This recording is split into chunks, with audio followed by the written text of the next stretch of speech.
Just wait. The host of Get Business Credit YouTube channel is about to go live on YouTube Cast to answer all your business credit building questions. Our host, Joshua Van Horn, is here for you during these tough times. But together, as we unite as one, we will get through this and build and rebuild business credit. Subscribe and hit the bell notification if you haven't already done so. Josh is about to take YouTube by storm, and you don't want to miss what's coming. Just wait. The host of Get Business Credit YouTube channel is about to go live on YouTube Cast to answer all your business credit building questions. Our host, Joshua Van Horn, is here for you during these tough times. But together, as we unite as one, we will get through this and build and rebuild business credit. Subscribe and hit the bell notification if you haven't already done so. Josh is about to take YouTube by storm, and you don't want to miss what's coming. Just wait. The host of Get Business Credit YouTube channel is about to go live on YouTube Cast to answer all your business credit building questions. Our host, Joshua Van Horn, is here for you during these tough times. But together, as we unite as one, we will get through this and build and rebuild business credit. Subscribe and hit the bell notification if you haven't already done so. Josh is about to take YouTube by storm, and you don't want to miss what's coming. Just wait. The host of Get Business Credit YouTube channel is about to go live on YouTube Cast to answer all your business credit building questions. Our host, Joshua Van Horn, is here for you during these tough times. But together, as we unite as one, we will get through this and build and rebuild business credit. Subscribe and hit the bell notification if you haven't already done so. Josh is about to take YouTube by storm, and you don't want to miss what's coming. Just wait. The host of Get Business Credit YouTube channel is about to go live on YouTube Cast to answer all your business credit building questions. Our host, Joshua Van Horn, is here for you during these tough times. But together, as we unite as one, we will get through this and build and rebuild business credit. Subscribe and hit the bell notification if you haven't already done so. Josh is about to take YouTube by storm, and you don't want to miss what's coming. Just wait. The host of Get Business Credit YouTube channel is about to go live on YouTube Cast to answer all your business credit building questions. Our host, Joshua Van Horn, is here for you during these tough times. But together, as we unite as one, we will get through this and build and rebuild business credit. Subscribe and hit the bell notification if you haven't already done so. Josh is about to take YouTube by storm, and you don't want to miss what's coming. Just wait. The host of Get Business Credit YouTube channel is about to go live on YouTube Cast to answer all your business credit building questions. Our host, Joshua Van Horn, is here for you during these tough times. But together, as we unite as one, we will get through this and build and rebuild business credit. Subscribe and hit the bell notification if you haven't already done so. Josh is about to take YouTube by storm, and you don't want to miss what's coming. Just wait. The host of Get Business Credit YouTube channel is about to go live on YouTube Cast to answer all your business credit building questions. Our host, Joshua Van Horn, is here for you during these tough times. But together, as we unite as one, we will get through this and build and rebuild business credit. Subscribe and hit the bell notification if you haven't already done so. Josh is about to take YouTube by storm, and you don't want to miss what's coming. Just wait. The host of Get Business Credit YouTube channel is about to go live on YouTube Cast to answer all your business credit building questions. Our host, Joshua Van Horn, is here for you during these tough times. But together, as we unite as one, we will get through this and build and rebuild business credit. Subscribe and hit the bell notification if you haven't already done so. Josh is about to take YouTube by storm, and you don't want to miss what's coming.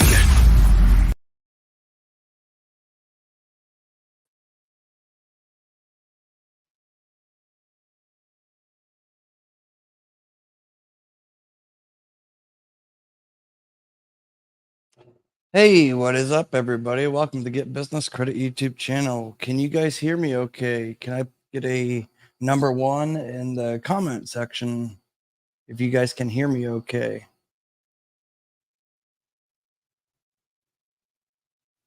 Just want to wait for more people to tune in.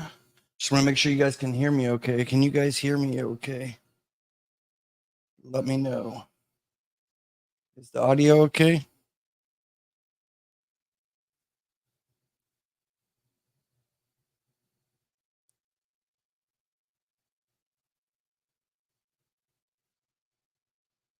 Can you guys hear me okay? Can you guys hear me okay? Just checking my phone here. Okay, so we have a lot to go over this evening. Hopefully everyone's okay, and hopefully nobody was really affected by the hurricane. But we have a lot to go over. I got maybe 20 different sites to go over tonight about business credit. So let's give a few moments for more people to tune in because I just sent out the message to everybody. It's on the chat message or the text SMS. But basically, we're going to cover how to get approved for the Sam's Club No PG Business MasterCard, what you need to do, why a lot of you guys are getting denied, that you guys try to go after that prematurely. And we're going to go over why you're getting denied and the prerequisites that you need to take ahead of time to position yourself not only to get approved, but to be able to get approved with a high limit, $10, $20, $25,000. It is the only no PG, no personal guarantee revolving MasterCard really in existence. There's other cards, certain fintech ones that are out there, but this is really the only true no PG revolving MasterCard in existence. So we're going to go over that. And then that's underwritten through Synchrony. And with Synchrony, one of the things you need to do is position yourself with the interbanking relationship. It's not about 100% about just your business credit. They do look at the business credit. That's a primary factor. But what helps is having the interbanking relationship, like getting the ConocoPhillips revolving business gas card. That's no PG out there as well. But then like Floor and Decor used to be underwritten through Community. Now they transitioned to Synchrony as well. But just recently is when they opened up applications where you can actually apply on Floor and Decor's website to get that. Before that, you had to actually go in the store and get it, to do the application. Kind of the same way with the Sam's Club Business MasterCard. You have to do that in store. But I'm going to show you how you can bypass that and do it online. But it does help going into the store, especially with all the fraud going on. It does definitely help approval odds. But not just that, but we're going to cover as well as like the Lowe's, Net 55, and the JC Penney's, also underwritten through Synchrony Bank. I'm going to break down what you need to do to get approved for all these and increase your chances for approval for the Sam's Club PG Business MasterCard, but to get a high limit, because a lot of people, they apply for it prematurely, and then what happens is they get either issued the store card, not the MasterCard, just the store card, and it's like $3,500 to $5,000 limit.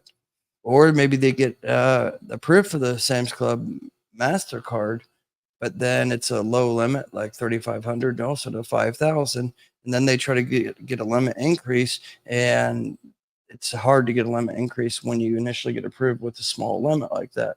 But if you get, say, initial MasterCard Sam's Club limit of, say, 10,000, 11,000, it's a lot easier to get the limit increase after, say, 30 to 60 days to, say, 15 or 20,000. So $5,000 to $10,000 increase. It's a lot easier to achieve that rather than you having a low starting limit. So we're going to be covering about Synchrony and those different accounts. We're going to be going over as well about some prerequisites that you should already have in place to get business credit and to get funding. Yeah, exactly. Like Madden said, get your foot in the door. Yeah, exactly. And then we're going to go over the Experian business credit report, what you should be focusing on. Like if you have NAV's fine, there's a place for it, but you should really be focusing the most on Experian.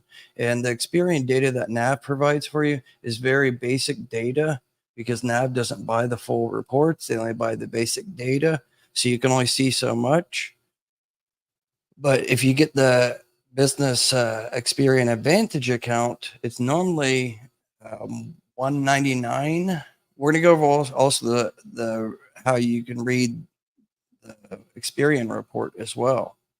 But I'll show you guys this. We're going to go over all of it here shortly. I'm just waiting for more people to tune in, because there's not that many in right now. I think only about 12. There should be a lot more. You guys, please give the video or the live stream a thumbs up. That helps, hopefully we get up to like 30 or 40 like we had a couple weeks ago. But you can see here, Get Business Credit LLC, and you're going to see this with trade lines. So what you're going to want to do is go to smartbusinessreports.com/Brex. I will have all the links in the description below as well.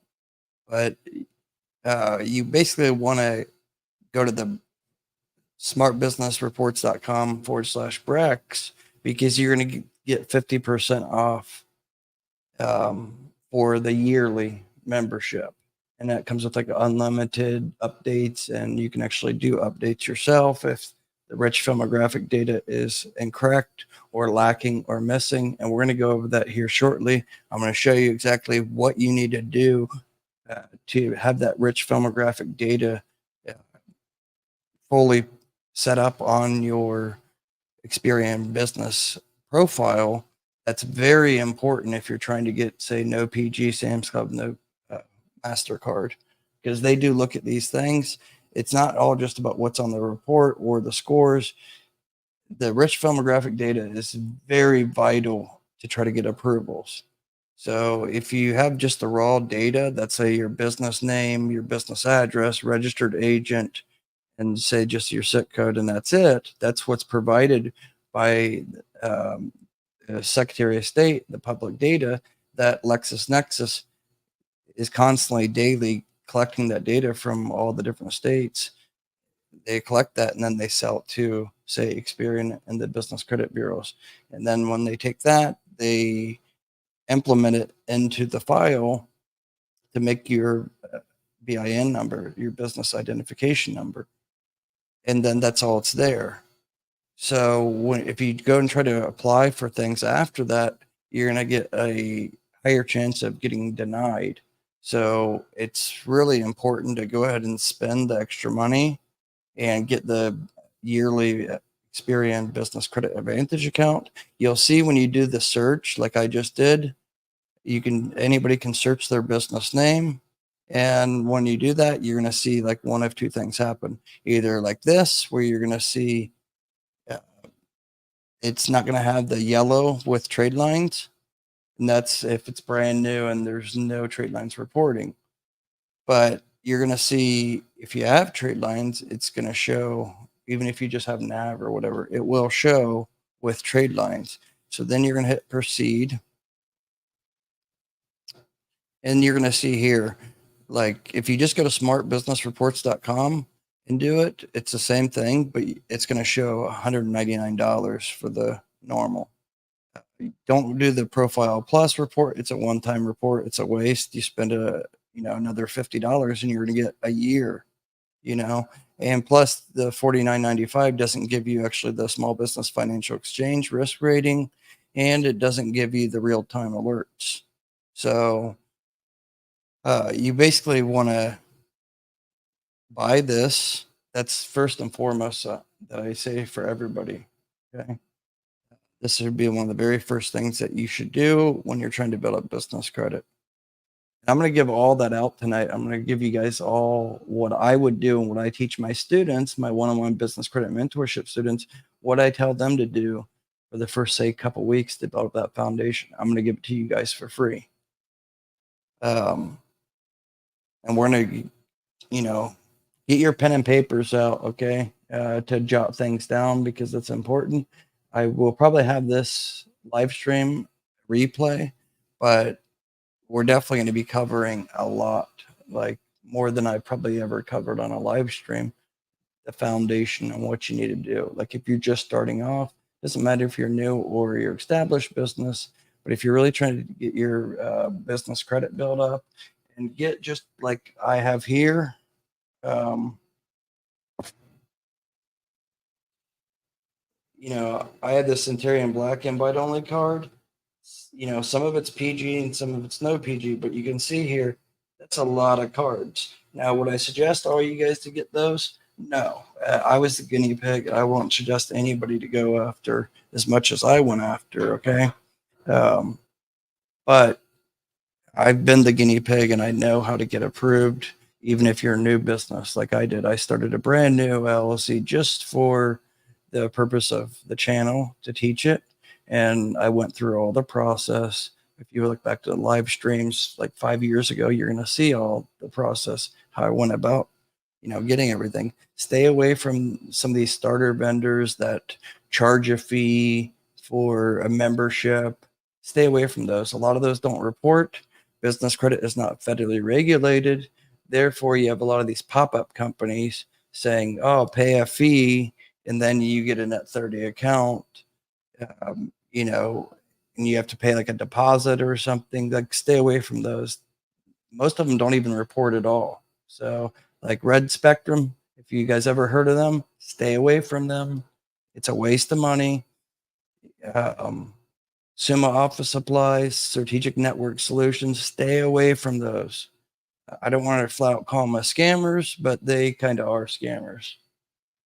So stay away from them. Don't waste your money. Things are a lot easier now, I think, with business credit than it was, say, in 2021. Yes, there was a lot of no PG credit lines that you could get, say, in 2021, and there's less now. However, a lot of people didn't understand how to build up business credit properly, and they wasted thousands of dollars getting all these different net 30s and these different accounts. And a lot of those didn't even report. They're very misleading too. So don't waste the money. Like, you don't have to do that. You could just, if you're on a budget, you could start off with just a couple $100. I'd say get NAV, Fair Figure, and eCredible. That will cost you maybe $90 total. Get that starting off. That's going to get you 3 trade lines across all the bureaus. Potentially could get you 6 to 10 if you strategically, get the Fair Figure Capital card, and the NAV Prime card. And then on eCredible, if you attach, say, your business cell phone, or even if it's a personal cell phone, you can attach those if you attest that it's used also in part for your business. So, and eCredible, the sky's the limit. Like, you could get your utility bills, your trash, your electric. You could get all that reported, your gas. All of that can be actually reported to Credit Safe and Equifax. So, and I guess I want to really stress out to you guys, for those that haven't heard me talk about this before, that you really want to focus the most, depending on what your goals are. Everybody has different goals for their business credit journey and their goals for their overall business plans. But what I'll say is, don't blindly go after trade lines. It's a waste. There's no point to go out and try to get, say, like other YouTubers will say, oh, get as many trade lines as you can, get that Paydex score. Who cares about scores? Like, scores didn't get me, 2.5 million in business credit. Scores don't matter. Scores are only kind of a metric to sell reports, and that's it. It's what's on the report is the most important. Like, I get approved. My biggest approvals were when my scores were actually low. Okay. It's what's on the report is what's important. Okay. Then don't get hung up on Dun & Bradstreet and Paydex scores. Dun & Bradstreet is not even used very much by any underwriters, especially since all the self-reporting, all that fraud that happened during COVID. So it's really not. A lot of the underwriters, like Synchrony, no longer even uses Dun & Bradstreet for their financial decision making or approvals. You guys get also the any questions you guys have, put it in the comment section. I'm going to bounce between what I'm talking about and go over to the comments. So if you guys have any questions, then just put it in the comment section. Sorry, I have like sinuses or something. My nose keeps on dripping a bit. But anyways, so strategically go after the credit lines and building up business credit. There's no point to have 10 trade lines that you're only going to use 1 or 2. That actually looks bad on you when you're trying to build up business credit to other underwriters. And that actually does not help your scores at all. I don't want to say scores, but it doesn't really help your... See, scores with business credit can be easily manipulated with any bureau. And what I mean by that is, like Dun & Bradstreet, you only need 3 trade lines and you're going to get an 80 Paydex score. So who cares about that, right? That's not what... If it was that easy, then everybody would be doing it and they would get approvals left and right. But what I hear the most is, Josh, I have the 80 Paydex score, I have a 80 or 90 Experian Intel score, and I can't get approved for anything. Well, that's because scores don't really matter in reality. They really don't. Of course, they matter if you have a bunch of negative accounts and you have, super high maxed out trade lines, then that does matter. It's a signal, but it's not something that should be overly focused on, because if you focus on the scores, you're not going to get approvals. Focus on what I'm saying. When it comes down to your, when you're trying to build up your business credit, get the trade lines that you can actually use, like Sunbelt Rentals, for instance. That trade line's always being pushed on by other YouTubers, and Sunbelt Rentals usually gives like 30, 40,000. But for one, they don't report just because you get it. They will report, but they're only going to report to Dun & Bradstreet after you use it consistently for 3 months. But who needs to get a backhoe or a crane? Like, probably not many of you, unless you're in major construction. So stay away from trade lines that you have no purpose or no use for, okay? So I much rather have 3 or 4 trade lines that I'm consistently using every month, or especially 3 months straight. That's important when you're building up business credit, to use the trade lines consistently for 3 months straight. And what I mean by that is, I'll show you on the sample report here for Experian. You see how it says right here that this is your payment trend summary, right? So then you're going to see here, this is breaking down your continuous payment trends. And you can see how, if you're not going to see a lot of these boxes here if you only have like 1 or 2 trade lines and they're only being used once. Like you get a U line and you only use it once. You're not going to see all these different boxes. So what you need to do is get the trade lines that you're consistently able to use. So don't get trade lines that you have no use for. But back to what I was saying, it's important also to strategically go after trade lines that is going to help your overall goal for your business credit. So if you're trying to get, say, no PG business auto loan or a fleet of vehicles for Toro or whatever the case may be, then don't focus on building up trade lines that only report to Dun & Bradstreet. See, a lot of people think that when you get a trade line, let's just say Crown Office Supplies, people think that these trade lines will report to all the bureaus. They don't. They actually only report typically to one bureau, with exception of like bank cards. If you have like a personal guarantee bank card, American Express, they report to two different bureaus, and sometimes they will report to 3. It just depends on what actual card it is. But they will report to Small Business Financial Exchange. Small Business Financial Exchange is like a data house, like a nonprofit for all the financial institutions to share their data. And then like Experian can implement that data if they choose to. They don't always do that. But you want to build up, if you're trying to get the no PG business auto loans, you want to build up your Equifax and your credit safe, because a majority, like say Ally Financial, they're like the easiest to get, especially for a new business, to be able to get the no PG fleet of vehicles. The I think Ally, Ford Motor Credit, and Nissan and Toyota, if I'm not mistaken, all of those pull Equifax. They're all going to pull Equifax as a primary decision factor, and then they may, as an overflow, pull either Experian, Dun & Bradstreet, or Credit Safe. Credit Safe is very important. Credit Safe is actually almost always used as a secondary pull with pretty much any type of credit line that you're trying to go after. So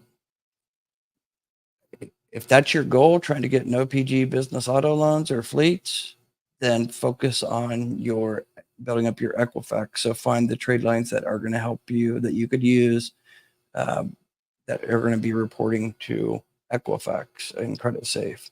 If you're trying to get, say, equipment leasing or manufacturing credit line, then what you want to do is focus on Dun & Bradstreet. But Dun & Bradstreet's becoming less important.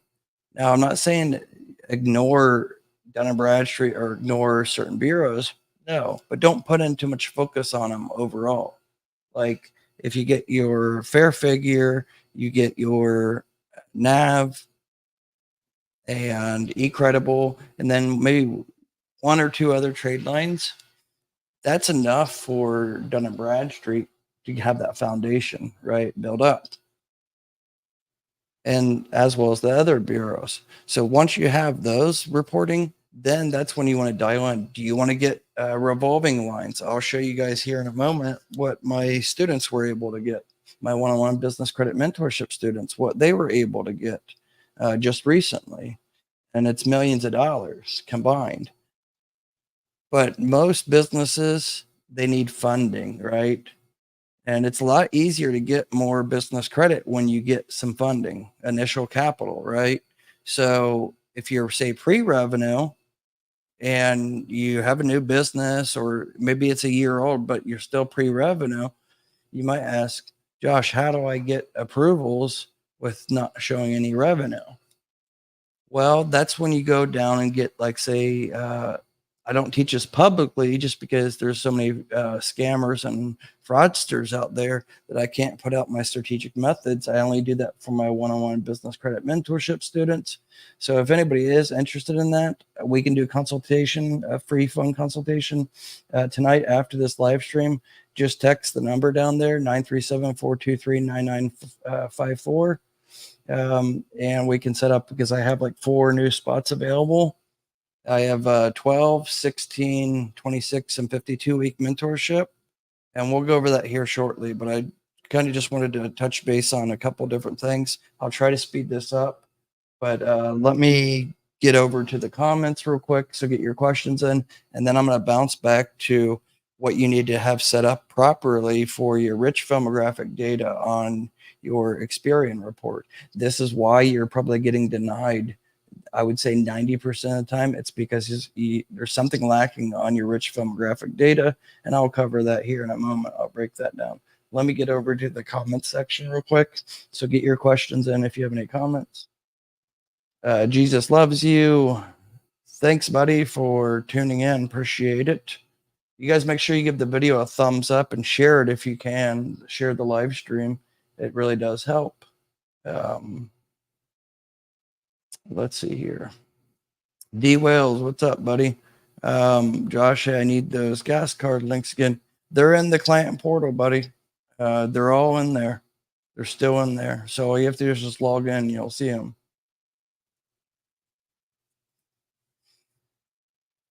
Jesus Love You says, I have the Revenue business card. What other business card could I get? I've been in business for almost 2 years.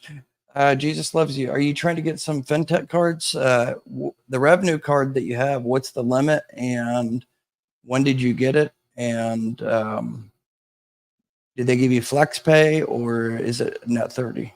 Because they have a couple different programs where you can do flex pay with them. Just let me know about that. Levels by Mosley. Thanks for tuning in. Appreciate it. Rena, thanks for tuning in as well. Again, you guys give the video a thumbs up or the live stream a thumbs up. I appreciate it. For those that are just tuning in, this is going to be a great live stream because I'm going to break down a lot of information that I've never given out before, completely free. Or if you're just trying to build up your business credit now, if it doesn't matter if you're new or established, pre-revenue, bad credit, it doesn't matter. I'm breaking all that down.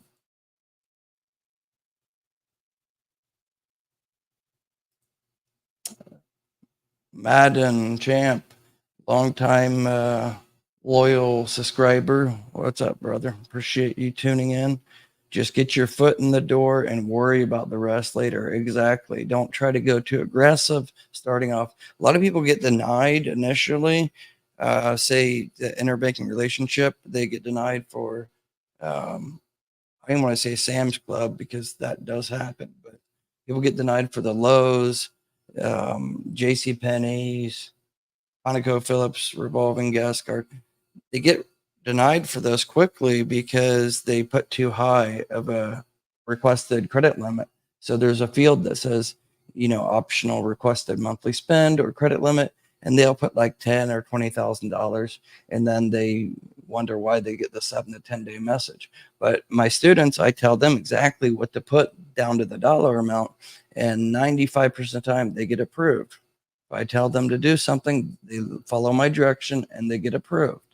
And I typically, depending on which one it is and what their credit profile looks like, I will tell them to put, say, $3,500 or $2,000 if they're brand new and they're don't really have many trade lines. I tell them to go after J.C. Penney's, but I tell them only to request a $2,000 limit. 95% of the time, they get approved. You can always go back later. Literally, Synchrony is very good about giving limit increases even after 1 or 2 months. Just get your foot in the door. Hit the like button as you enter the chat. Yes, of course. Thanks, buddy. Yeah, so NAV is still good, Madden. Not as good as it was because they've changed and don't show. They've increased the prices and they don't do the work with Dun & Bradstreet anymore. But I still would say it's still a good account to get, especially if you get the Prime account, the NAV Prime card, because then you're getting 2 trade lines and one of them's actually reporting as a financial trade. And it gets reported also to the small business financial exchange. So that's a good mix accounts because NAV is going to be reported as a business service. I'll show you that here in a minute in the sample report. Crown Office Supplies is fine. They report to Credit Safe. So that's good because Credit Safe is becoming more relevant and important nowadays, especially as a secondary pull data. They're more like a data warehouse, even though they are a business credit bureau, but they've invested so much money into the actual public data.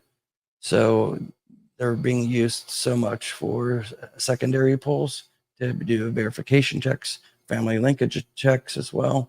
So Crown Office Supplies does report to Equifax and Credit Safe. Doc Motivate, out of the trade lines you shared, how many would you put in your business? Put on your business.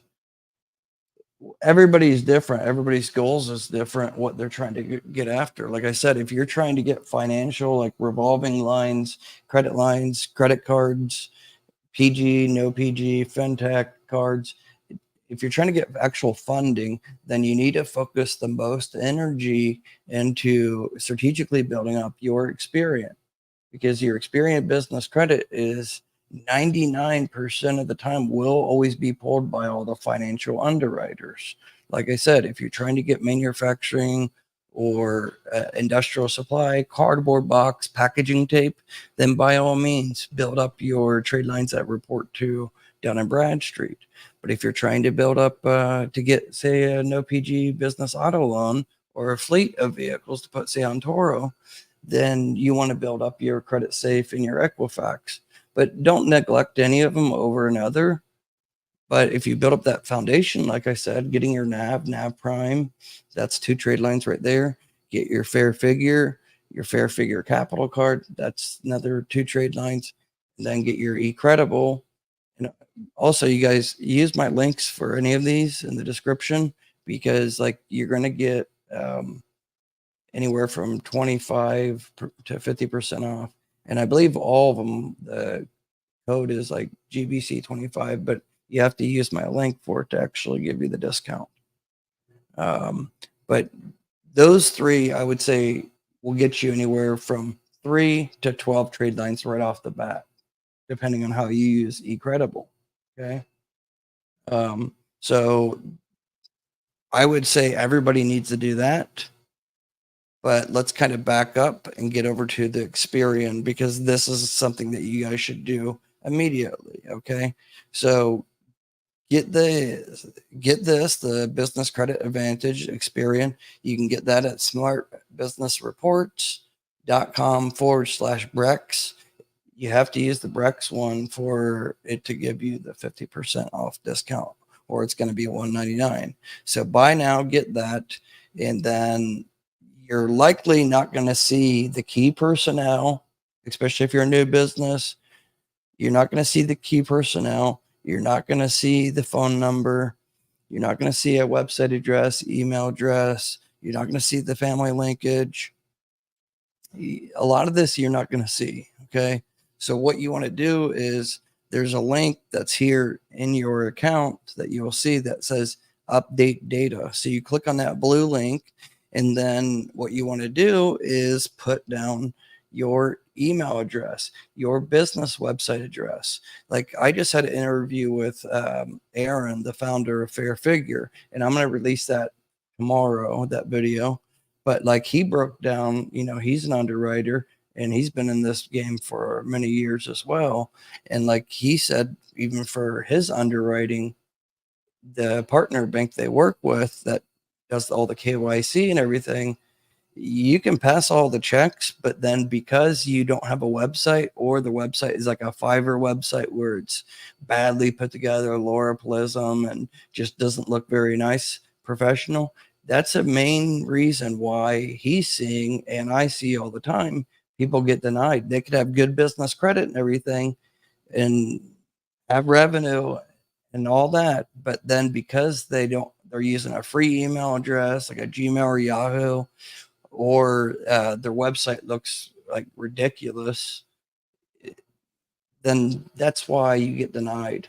That's a factor. So it's not all about just building business credit. It's all these different things, like get listed with the Better Business Bureau.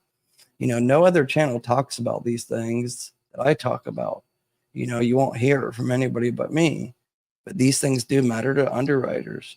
So like getting listed with Better Business Bureau, it doesn't have to be the paid one, but get listed with them. Chamberofcommerce.org, get listed with them. Show Me Local, Merchant Circle, Easy Local, Yext. All these, there's like 10 different citations that do play a part in your approvals. And what I mean by that is the manual underwriters, especially like say fintechs that give the very high limits, their underwriting team, what they'll do is just search your business name on Google. And if they just see like your website or not much information, you don't have a Google local listing, Google My Business listing, that's going to hurt you. It's going to work against you. So you have to think about what the underwriter, what they're looking for, and that's going to help you get approved if you understand what they're looking for. You need to look bigger than you actually are. So get listed on all these sites. They're free. It doesn't cost you any money. You might sign up for them and then you'll get a phone call or something, then trying to upsell you SEO or upsell you the listing. Don't do that. Just say you want the free one. You want to claim the free one. That's it. Nothing else. You don't need to, don't pay for any of that. There's no necessary, benefit at all for that. But get listed on like the 10 different citations, like Yelp, Yahoo Local, Bing Local. Have a Facebook business page, Because once you have all that, about a week after you verify and you claim the listing, you can even use ChatGPT and put stock images, a unique description. Don't just claim the listing or get the listing and have it be bare, because that doesn't look good either. So you want to actually, put just one or two sentence or a paragraph about your business on, say, the local citation database sites. So these are steps I have all my students do, all my one-on-one business credit mentorship students. I have them do this literally the first 2 weeks. Reason why too is it takes time for those to get indexed in the Google search algorithm. So you don't want to go apply for certain business credit lines or credit accounts prematurely if you're not listed on these databases. These databases are being used not so much by individuals. I don't know that many people that I even go on Yelp anymore. Some people might, but people aren't going on Better Business Bureau or Chamber of Commerce to look up a plumber. They don't do that anymore. People just Google. That's it. But the underwriters on business credit, all these, they are, I don't want to say all of them, but a majority of them are going to be doing manual searches. And like I said, especially the fintechs, Divvy, the $150,000 MasterCard I got with them.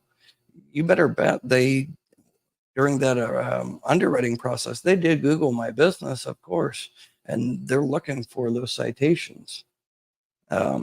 Legitimate real businesses are going to have those citations in place, but they do take about a week. Once you verify the listing, takes about a week to get it indexed into Google. So those are very important. But back to what I was saying about the report. A lot of people are scared to put information. If you're confident for your business and you're not a scammer, it doesn't matter if your credit's good or bad. It doesn't matter, your personal credit.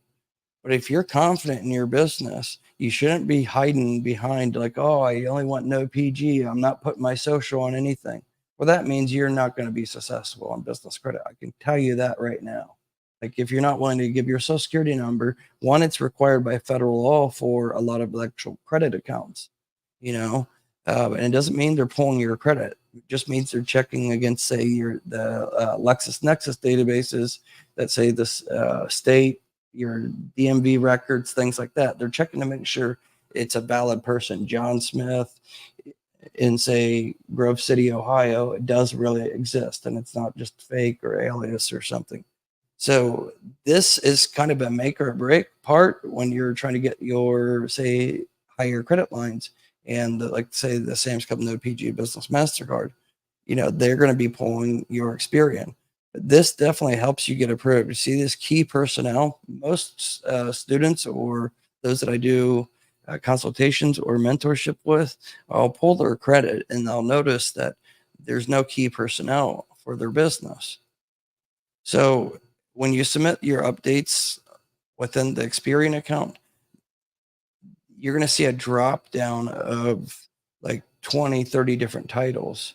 So what I suggest, always put your name as the key personnel. You can put your name as CEO or owner or co-owner, operator, whatever. They give you many different titles you can choose from. And then put your wife or your husband down as, if they are part of the business, then also put down as co-owner or vice president.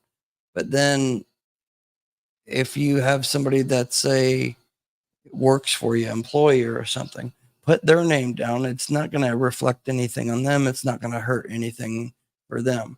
You put them down as even a secretary you can put down. So put their name down as a secretary or office manager.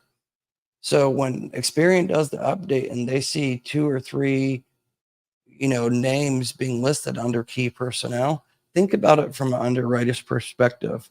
When they pull your business credit and they see all this extra information that's normally not there, if it's just blank, then it's making the underwriting process a little tougher for them to have to start digging a little bit more into, say, citations data, secondary databases, credit safe, and all that. But if you have everything on point with your rich filmographic data, such as key personnel, and you have a couple names down on there, that's going to make it look good to the underwriter. They're going to feel more comfortable. And then your SIC code and your NAC code, make sure that's not high risk. Even if you're in, say, real estate, that's high risk, or you're in trucking, that's high risk.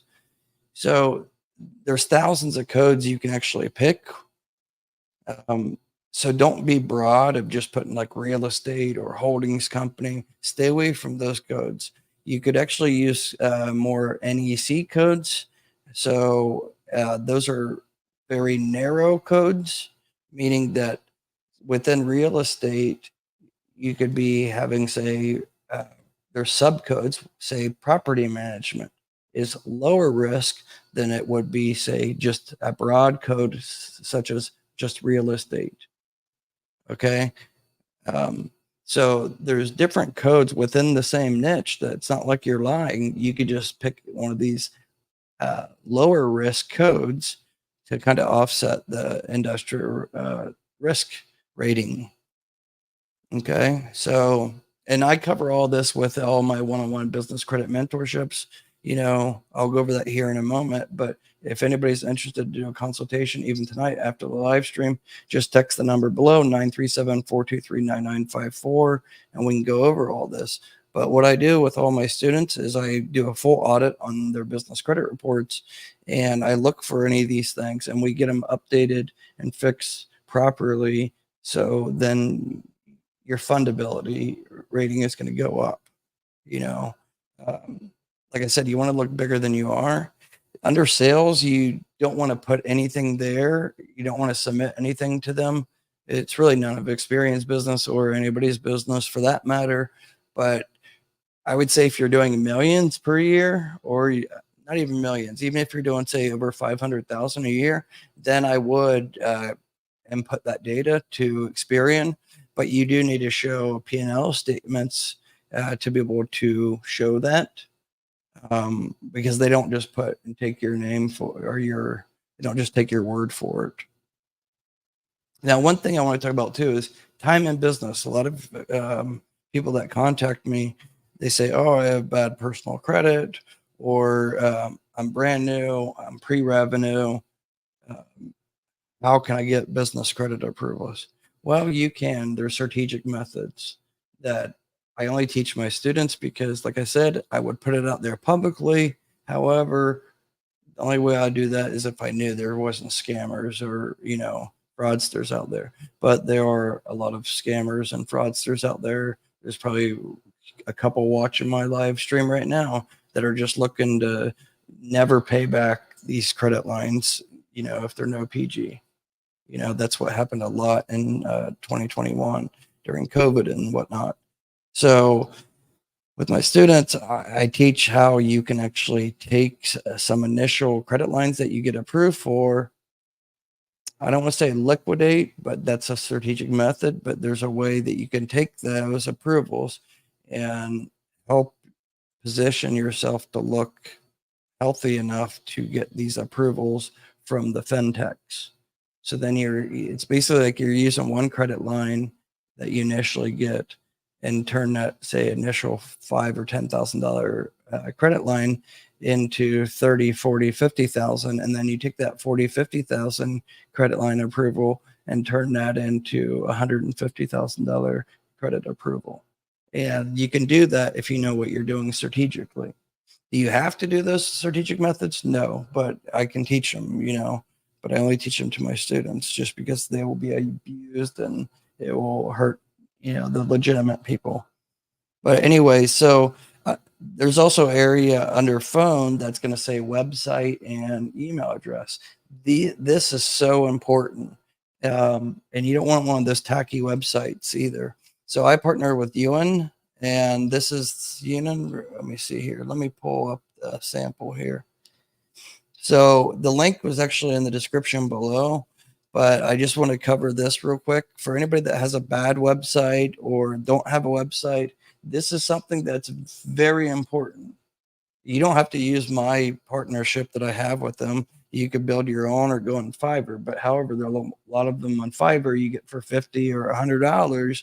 A lot of those are just templates that are being reused over and over, and they look tacky. They don't look nice, you know. But Unit, we did a partnership, and I kind of forfeited the commissions that I would typically get, but I have them. They typically charge $5.99, and I worked out a deal where they're only charging $149, and then you just pay. That's basically to build your custom website, right?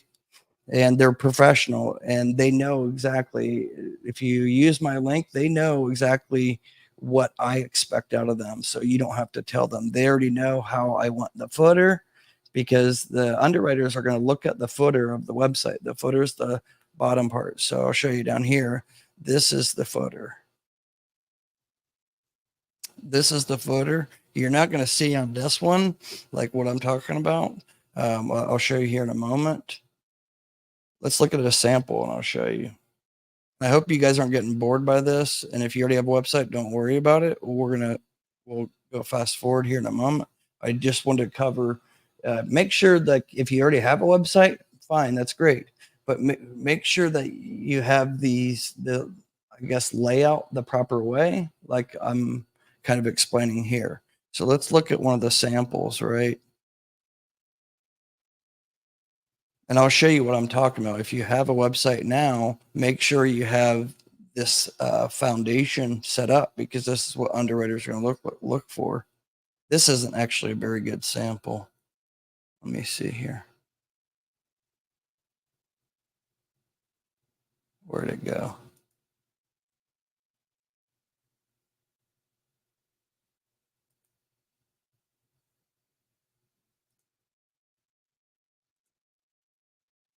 Okay, this is a good one, I think, here. I'll get to the comments here in a minute. But you see at the top how it says like 715 Merchant Street, Sacramento, California. So this structure is important. And then the phone number. That's very important. So that's like also your rich firmographic data for your website. So like your website, your business credit report, all these have different rich firmographic data. That's what I call it, at least. But you want to look very professional like this. You don't have to have like a lot of employees, but just look bigger than you are. But see how at the bottom here, how it says the business name, specialist, phone number, email address, and it should have the address, but there's no address here. But you want to have the format like this. So a lot of sites don't have this. So if you have a website already, but you don't have the footer looking like this, just add it. Have your designer or whatever, your IT person, have them add it like this, and make sure the full address is there, and make sure it's matching what's on your Experian business credit report. Okay, this is the rich firmographic data.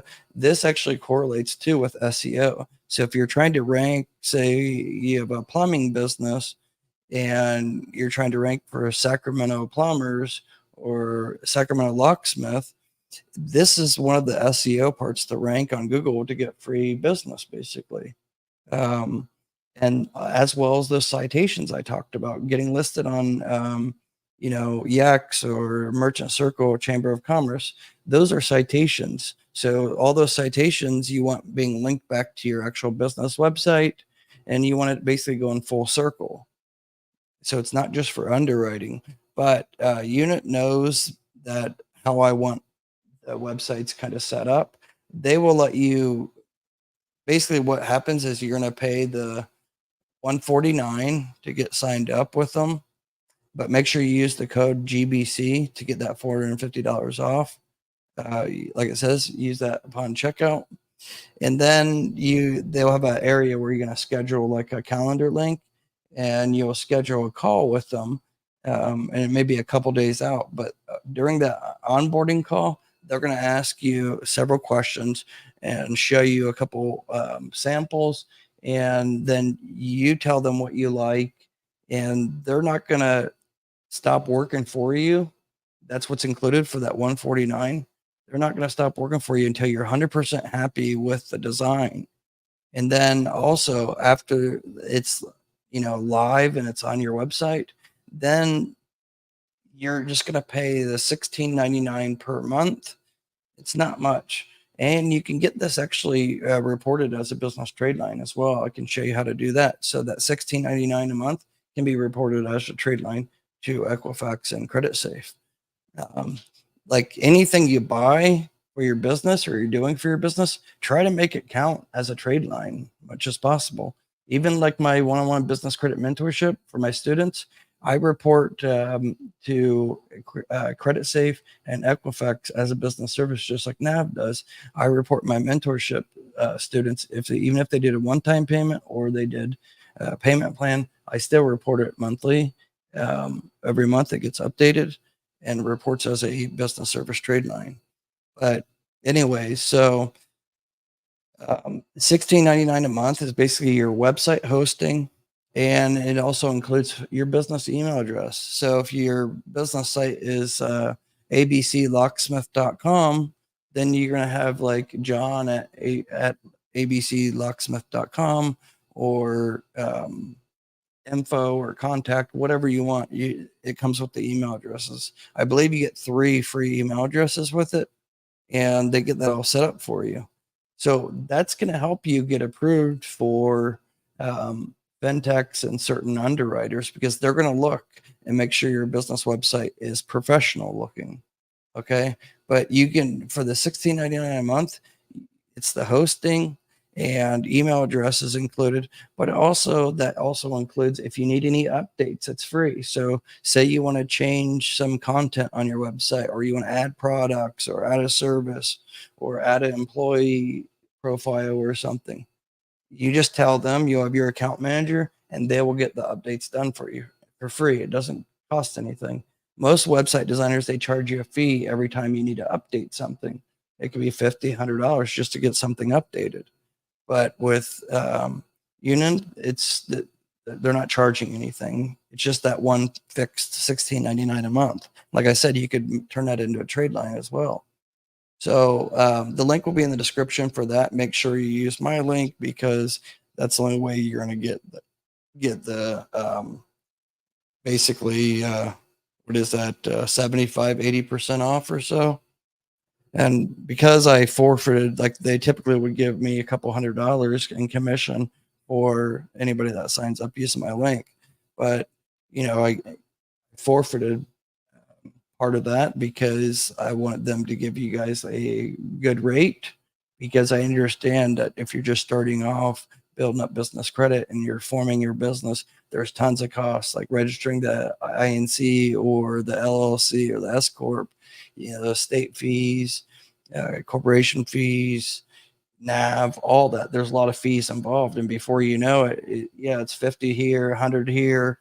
But before you know it, you already spent $1,000, And if you start listening to some of these other fake business credit gurus on YouTube, if you go down that rabbit hole, you could spend thousands of dollars in a matter of 30 days, and it's not going to help you build business credit. So I cut right through the BS, where you don't have to waste your money and waste time, because time is money. So avoid all that as much as possible and cut right to the chase. It doesn't matter if you're one of my one-on-one business credit mentorship students or not, but that's why I'm doing it live here.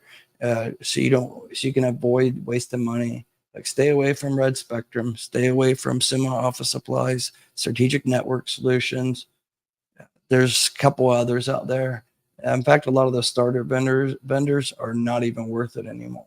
A lot of them don't even report at all to anybody. And because business credit is not federally regulated, there's a lot of like scamming or fraudulent trade lines going on. Very misleading, especially if they don't say who they report to, and they just say, oh, we report to business credit bureaus. And especially like if the whole website is dedicated, like Net30 at the top, it's really pushing about trade line, Net30. That's a red flag too. Stay away from companies like that. There's a couple that are okay, like say Crown Office Supplies, but you really don't even need a lot of those starter vendors. Not nowadays. It's a waste of money. You don't need to do that. So stop trying to chase credit scores. Stop trying to get a paydex score, 80 paydex score. The scores don't mean anything anyways, and they're not going to help you What's the point of having good credit scores, good business credit scores, if you can't even get approvals? I'll tell you guys, most of these cards here, most of these cards I got when I had low or fair business credit scores. So the scores aren't that important, in my opinion. And you won't hear other YouTubers talk about this.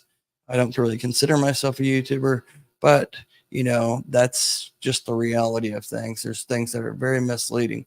So we'll go back to the Experian sample report. But one thing I wanted to touch on is the SBA is rolling out a new program, and this is game changing. It's likely going to hit sometime in December. And I have somebody from the SBA coming on next month. We're going to talk about the program, but it's unlike any other program that the SBA offers. So they're rolling out a working capital loan, and it's going to be actually underwritten directly through the SBA, not like normal SBA loans are actually not underwritten directly by the SBA. They're just government-backed business loans, and those loans are hard to get. Even though they're supposed to be small business friendly, but there's a lot of things involved, and you have to go to a traditional bank that offers SBA lending, and to get those loans, they're very hard. I mean, you need to be in business for 2 years and have all your ducks in orders, documents, and it's not a quick process by any means.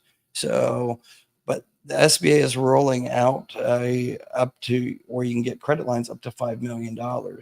So I can't really say too much about it right now, but I can tell you right now, it's going to be game changing for a lot of business owners. And the time in business, you don't even need to be in business that long either, not 2 years. Like, I don't have the exact details, but you could be in business 6 months and get approved. And you don't need to show all these documents and stuff too. And it's attractive loan as well. But let's get back over to this real quick. So just to recap on Experian real quick, make sure your business matches, the business name matches everything that you have with the Secretary of State. Make sure the address is correct, and make sure the phone number is correct. Make sure that phone number that's listed on Experian is the same number that you had listed with the 401 databases. Let me see here. I think it's getlisted.net, if I'm not mistaken. One second. Let me see here.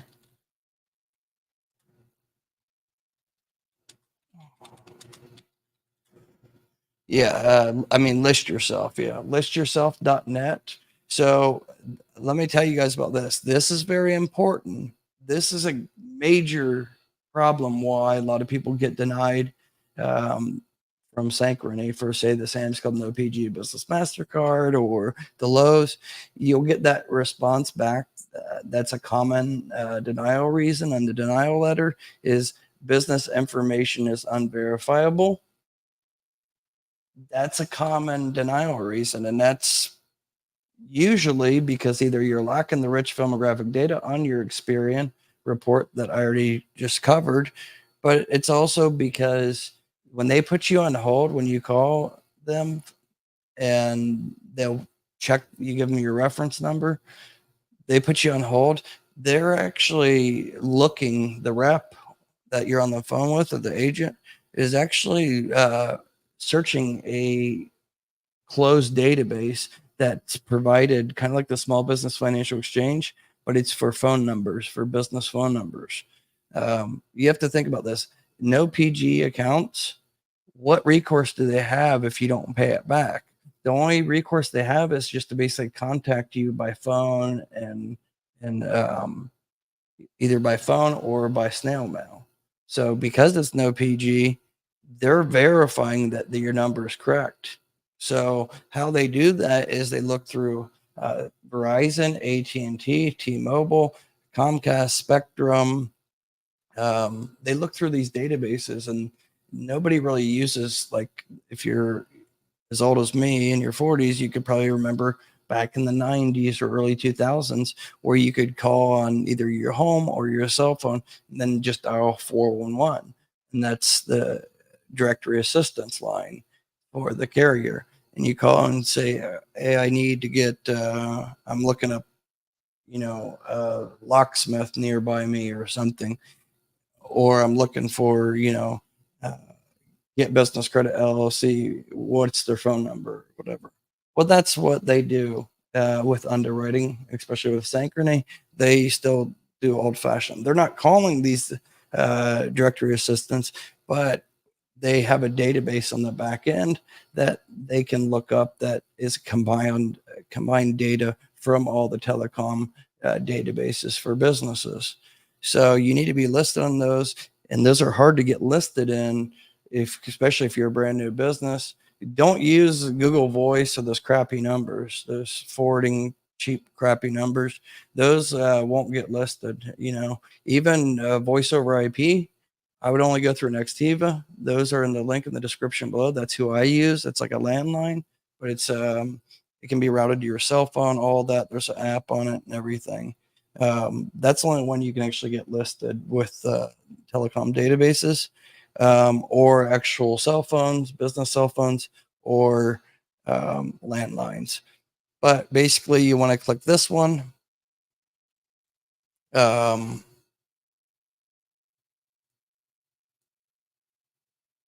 Okay, so you see here, it says list yourself in the 401 directory assistance by filling this form out.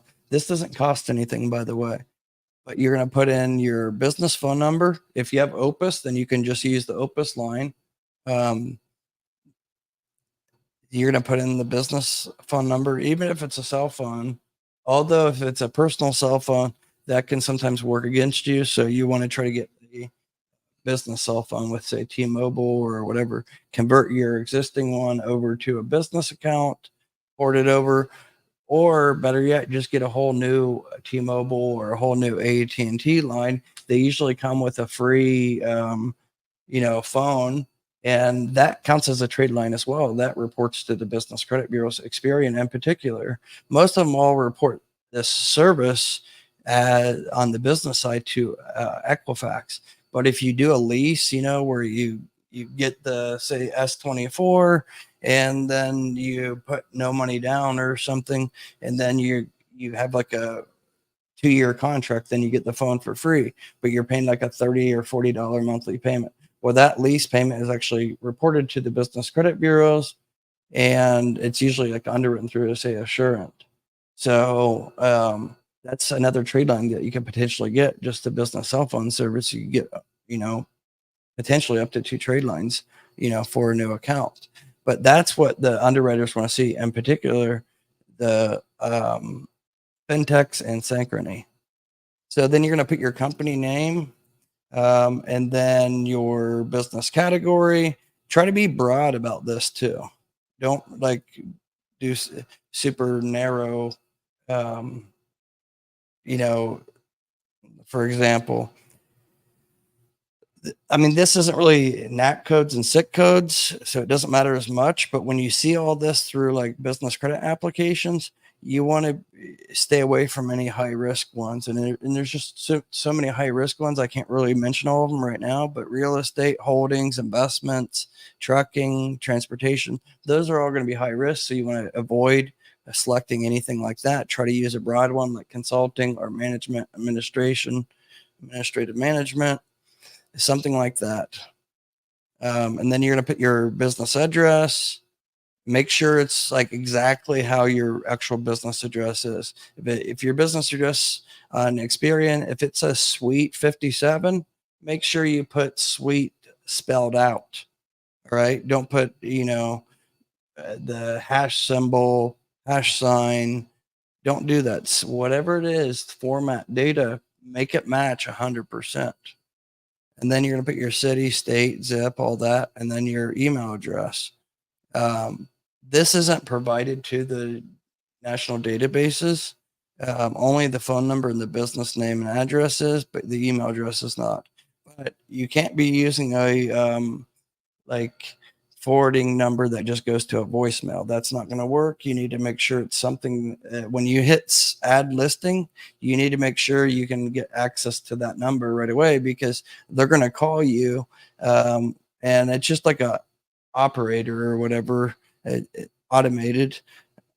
They're going to call you with a code, and then you need to put in the code to confirm. And then usually within 3 to 5 days, you'll get an email from List Yourself saying that either they were successful or unsuccessful with getting you listed with the 401 directory assistance databases. So that's very important. You can do that at listyourself.net. Now, after you do this, you might get some calls because they're doing this for free for you. It doesn't cost anything.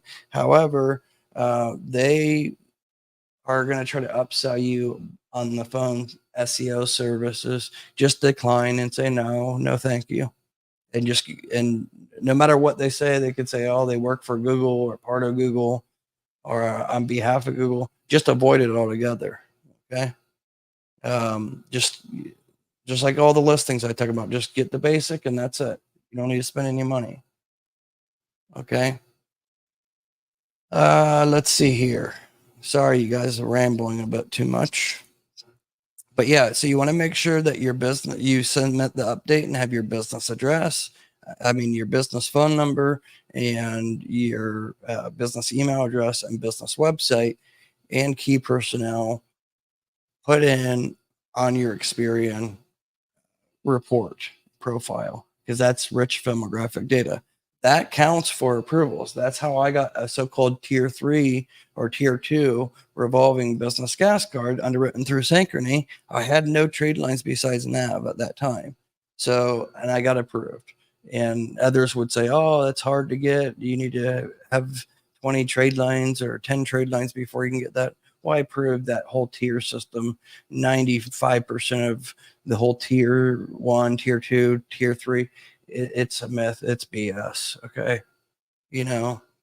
So, a lot of the people on YouTube, they just copy my content. You can see when I release, say, A to B, I was the first to release them, Roadflex, Corpay, ClearCard, so many of them. And then every other YouTuber copies my content, and they still do to this day. Even this live stream will probably be copied and put into a spreadsheet or something for some other channel's content, just taking my information, data points. But anyway, so down here is where the scores with Experian. This is your Intel score.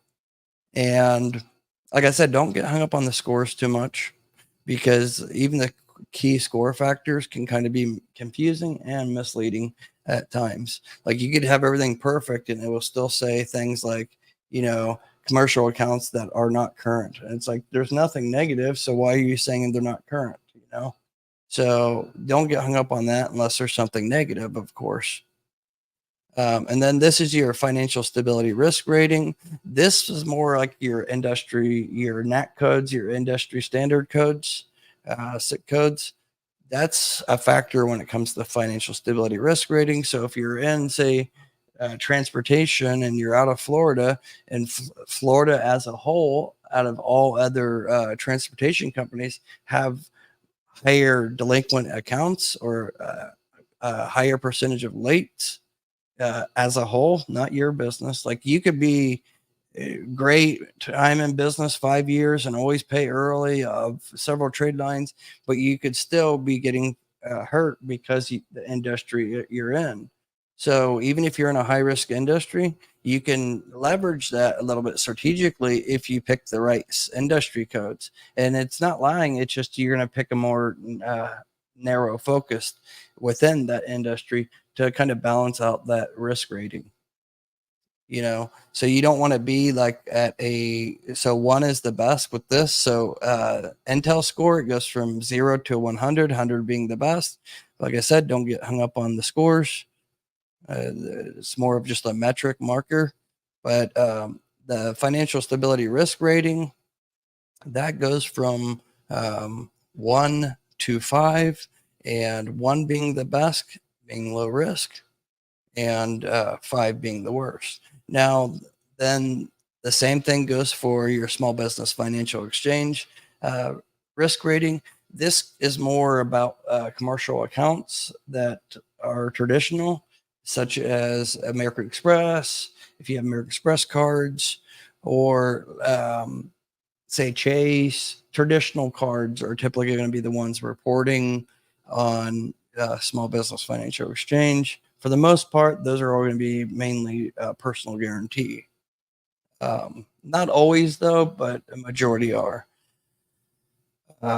So some people may have this, some people may not. So even if you have the Experian Advantage account, you may not see this if you don't have any reporting with the Small Business Financial Exchange. You're just not going to see this whole box. So then you're going to see basically your lowest. It's all this is pretty self-explanatory. It will show UCC filings, leasing records, bankruptcies, judgments, liens, collections. But some of you guys are not going to see all these boxes either, because you're only going to see these boxes like it says right here. You can see this is 317 to 617, 917. So this is like your basically your quarterly payment trend over 1 year. So of course, if you're a new business or you don't have any trade lines built up, or you only have like say one, then you're not going to see these payment trends. It's just not going to show.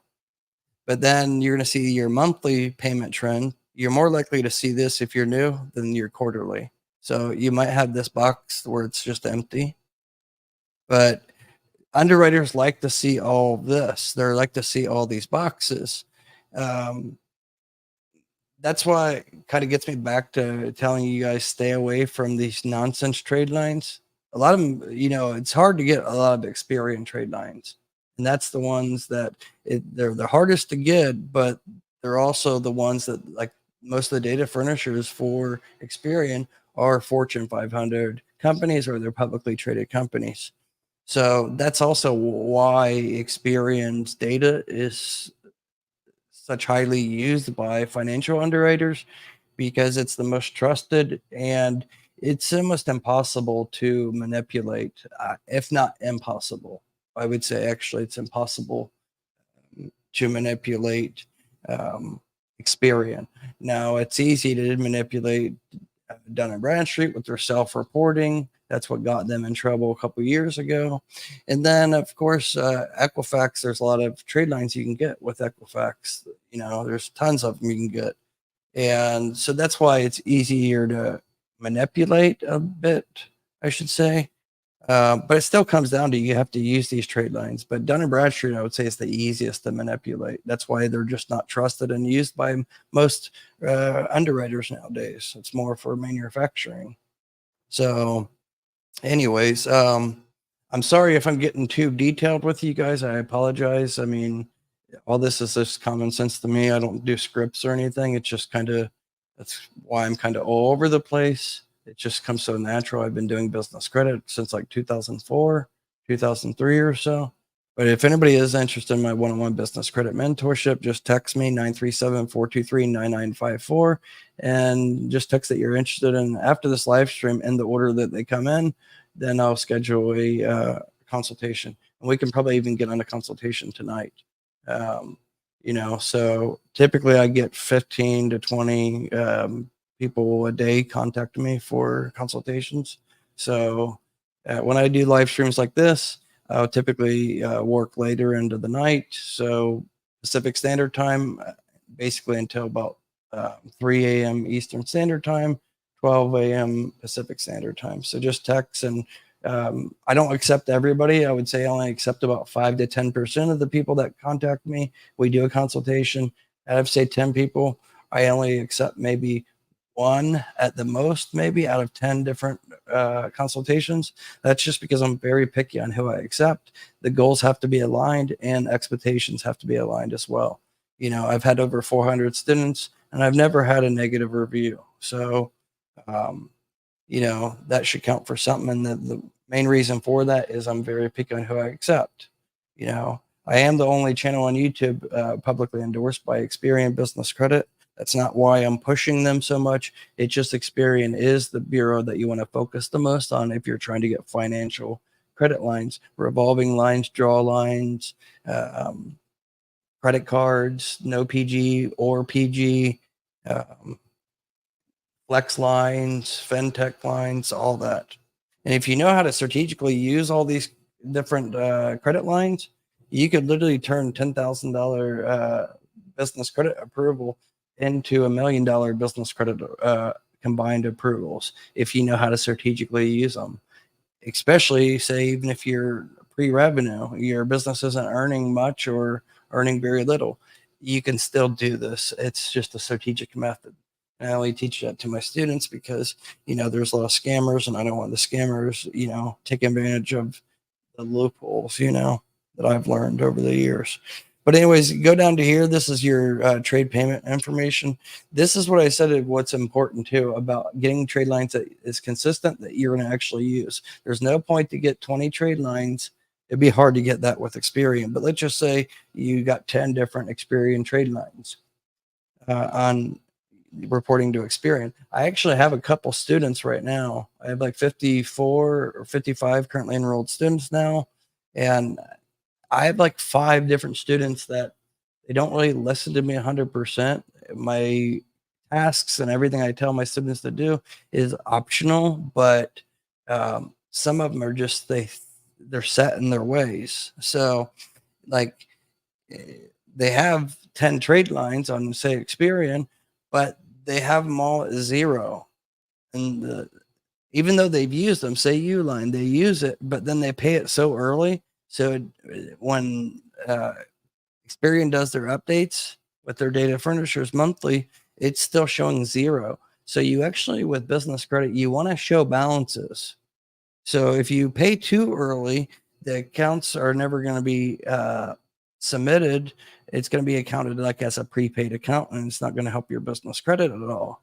So it's very important to make sure that you time things properly. It doesn't matter if it's Uline or it's a credit card or what, a net 30 or varied terms or leasing. Make sure that you time things properly. So if it's, let's just say it's you have an invoice and that payment's due on the 1st of the month, right? So I wouldn't pay it 2 weeks early. Like, people think you want to pay early, it makes you look good and all that. Why pay early and it's not going to have any beneficial for you, even with the underwriter? Like, I say pay early, but not too early. Like, don't pay 2 weeks early. A lot of my students before that, what they would do is they would get these invoices, and they get the invoice right when they get, say, product or something or whatever they ordered, and then they pay it right away. Like, as soon as they get the invoice, they still have 25 days until the invoice is due. They pay it, and then they're like, Josh, it's not reporting. After 2 months, there's still no update on it. It's not going to report because it's treated like a prepaid account. So with that, say, Uline or Granger or whoever, what credit card accounting system, it's not actually updated properly. Because you didn't give it enough time for their accounting system for it to like update, say, in their Mass 90 or Sage 60 accounting software. So what you want to do is, if it's due on the 1st, pay it like anywhere from 3 to 5 business days early. So if it's due on the 1st, make the payment 25th, 26th, and make sure it's not going to fall like on weekends. So don't pay if the 1st is, say, on a Monday, and you paid on, say, a Thursday or a Friday. That I would pay even earlier than that, because you don't want weekends and banking to affect anything that could potentially get you a late payment, or say beyond 30 days GBT. That's what that stands for. But you see how under here, this is your payment experiences, your financial trade. This is what's being reported directly to Experian. And what's nice about the small business, or not the small business, but the Experian Business Advantage account, is you get to see the last 4 digits of the account number. Unlike, say, their Profile Plus account that you just get the single report for $49, you're not going to see that. You're not going to see the last 4 digits of the account number. With business credit, you don't actually see who the trade line is. So the only way you can get that is with the yearly membership with Experian, and you can most of the time correlate. Let's say, for an example, this is my ADB card. So the last 4 digits of the card is 2107. This is a sample report, but what you would do is you look here for that number 2107, and then you can know, oh, that's my ADB account. And if you can't understand, like you don't see any account numbers that's matching, then it could be on the statement, the actual billing statement. So you're going to look for, like, for example, like American Express. You could look at the account number on the statement. There's a different number than the actual credit card number. It's just the account. So you're going to see it somewhere in there. You'll see like the 1232. It's not necessarily the last 4 digits, even though it says last 4 digits. I've seen it where it's in the middle of the account number or the first 4. It just depends. But that's important to be able to correlate what's being reported. A lot of people think you just get a trade line and it's going to be reported to the bureaus. It's not always the case, and they only report to one bureau. So if you know that we're reporting to Experian, NAV is a perfect example. Some people get NAV and then they wait like 2-3 months and they still don't see it reporting. Well, that's when you would want to reach out to Experian or reach out to NAV and say, hey, I think you might be reporting it to the wrong BIN number, business identification number. That's this number here that Experian will assign to you. That's the BIN number. And that's basically like your business social security number or like your EIN, but it's not EIN. It's only Experian will give you that number once they create your profile. And that's how things are attached with trade lines. So, and recap real quick, this is what you're going to see for directly reported accounts. This could be net 30s, it could be banking, it could be leasing, vehicles, whatever, any trade line. This is what you're going to see here. But there is another one that's say the trade line experiences are different, and that's where you're going to see like the NAV. You'll see like the business services and packaging. You see how it says right here, office supply, medical supply, manufacturing, food distribution, general merchandise, electronic, communications. So the communications is where you're going to see the leases with, say, your AT&T or T-Mobile, Verizon. That's what you're going to see here. That's where it's actually reported. It's not going to be reported at the top here under payment experiences. This is more for like trade lines. So you see, notice how a lot of these are net 30. They're various, but the majority of them are all like net 20, net 30. That's because the trade line experiences are where you're going to actually see like Uline, Granger, cell phone bills, eCredible, Fair Figure, NAV. That's where you're going to see these. So you want to have these build up, and then you want to have your trade line experiences build up. But like I said, the payment experiences are typically going to be the financial trades that are going to be business credit cards, fintech, PG or no PG, gas card, business gas cards, vehicle leasing, things like that. That's what it's typically major financial institutions. That's what's going to be here. But then the trade line experiences, that's going to be the net 30s, like the typical or business services net 30 accounts. So you want to have a good mix of them under your trade line experiences. In a perfect world, you want to have just like this report. You want to have mixed on all three, and it's normal to see some of these accounts be the same here, So like this one says financial services 3444. And then this it says commercial 7444. Well, those are the same accounts. Balances may be different, but those are really like the same accounts. They could just be classified different with Small Business Financial Exchange. Then they would be under supplier category for directly reported Experian trade lines. Okay, so hopefully I didn't confuse you guys too much on that. Inquiries too, like this says summary of inquiries. Inquiries aren't that big of a deal. They don't hurt you too much, very little. Now, if you're applying and the underwriter's pulling Experian, and that's very rare that you're going to apply for something and it always be Experian. Sometimes Equifax, sometimes Dun& Bradstreet, Credit Safe. But kind of a rule of thumb of is don't apply for more than like 10 things in 1 month. But I've rarely seen more than 3 inquiries with even my students that, because they're not all going on Experian. But inquiries don't really hurt. Like on personal side, if you apply for too much, you could have an 850 FICO score, but then if you apply for too much, you might get denied because you have too many inquiries. It's making you look desperate, but it's normal with businesses. So that's why it's not hurt. It doesn't, like, you don't get penalized for it like you do on the personal side. But then you're going to see here collection filings. So this could be like, say, your UCC filings or collections. Hopefully none of you guys have those. And then this is going to be like your insurance. I've never seen this actually. I've seen some licenses with, say, contractors that I have with some of my students, but it's very rare to see all this information here. But then you're going to see if you have judgments. Hopefully, again, you don't have those. Hopefully, you don't have any tax liens.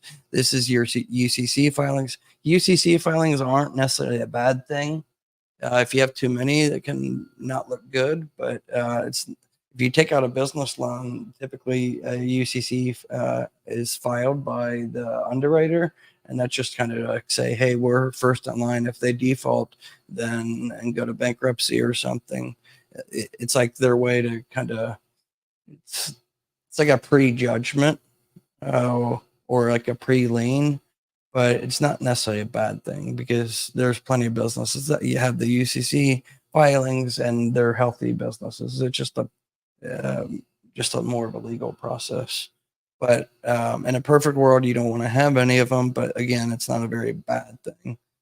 But kind of a recap, you guys, you want to definitely get this for sure. Like I said, you're just going to go to smartbusinessreports.com/Brex. That's going to get you the 50% off. So it's only $99 annually. Divide that. What is that? Like less than like $7 a month. You really can't beat it. Is it going to get you a trade line? No, but it's going to help you understand business credit and make sure everything's matching. And Experian is the one that every business should focus the most on, building up your Experian business credit. Because if you're trying to get credit lines and credit cards, and doesn't matter if it's PG or no PG, you really want to focus the most on your Experian. That's even who the SBA, that's who the government even uses. In fact, like what I told you about the SBA going to be rolling out new credit lines up to $5 million. That's a working capital. They will definitely be pulling your Experian. So you want to make sure that your Experian business credit is good. If you want to get the Sam's Club No PG Business MasterCard, make sure that your Experian is healthy. So that's the best free advice I can give you is get NAV Prime, potentially the NAV card too. It's, $49, I think, a month. And then get the eCredible.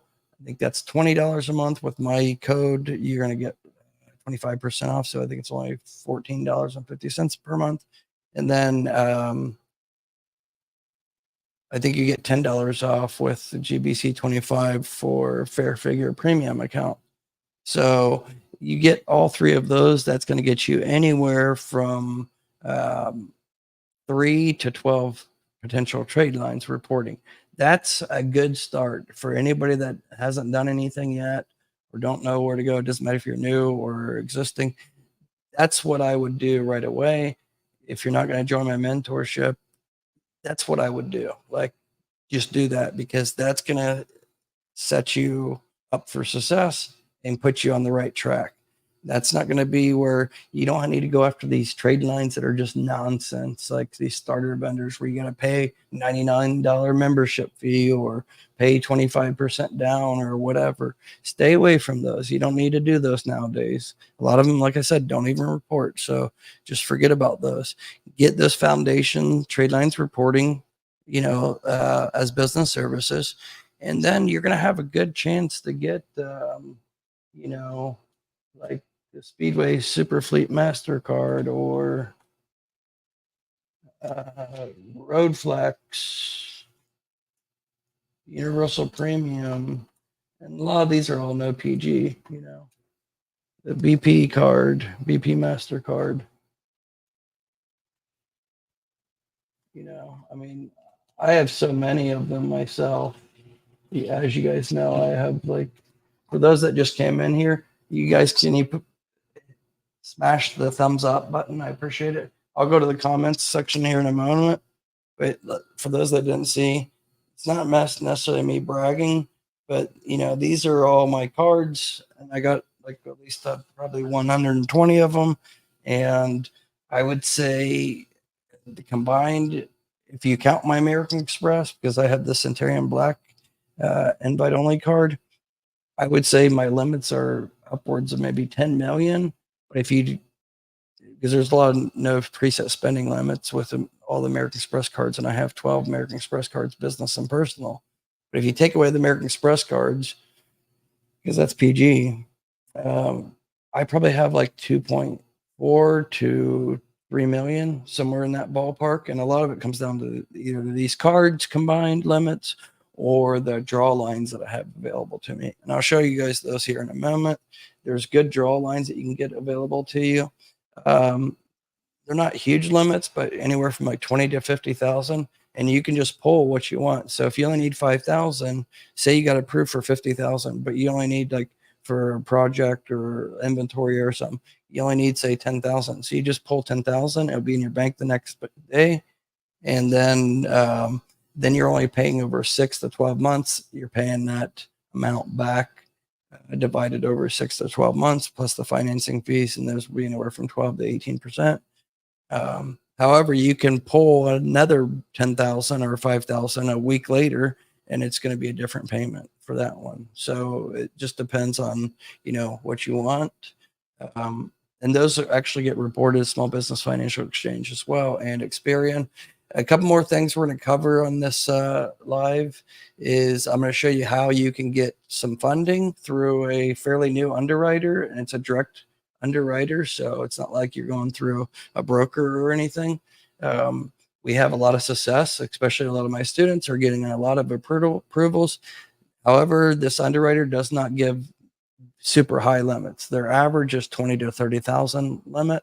And they have two different ones. They have a merchant cash advance where it's basically they give you 30,000, then you're going to pay that back on either weekly or biweekly terms. They will draw from your bank account. It's more of a shorter term loan. And then they just released their new product, which is a line of credit. So like what I was talking about, you get $20,000 or $30,000 approval, and then you can just draw from it. So it's like a draw line. You don't have to take it all at once. You can take part of it or whatever.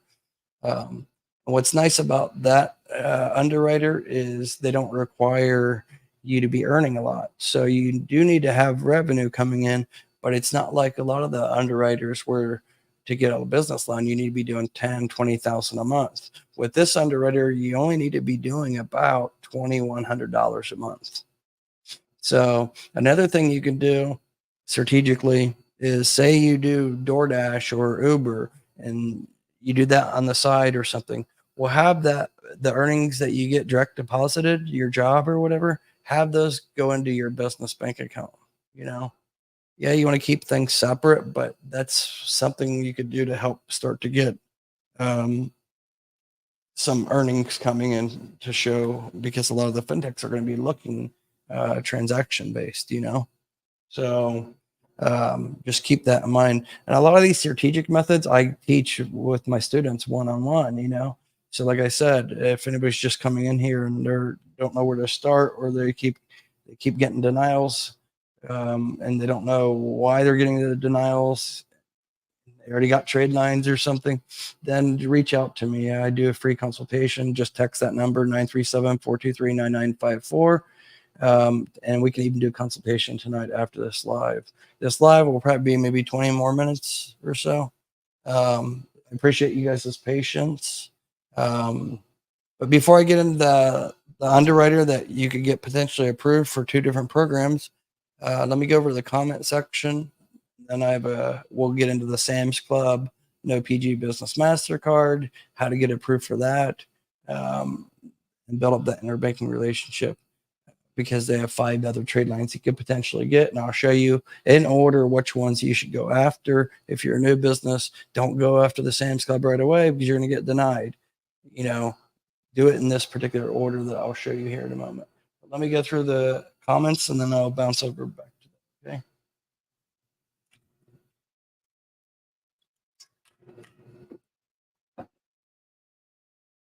All right. So,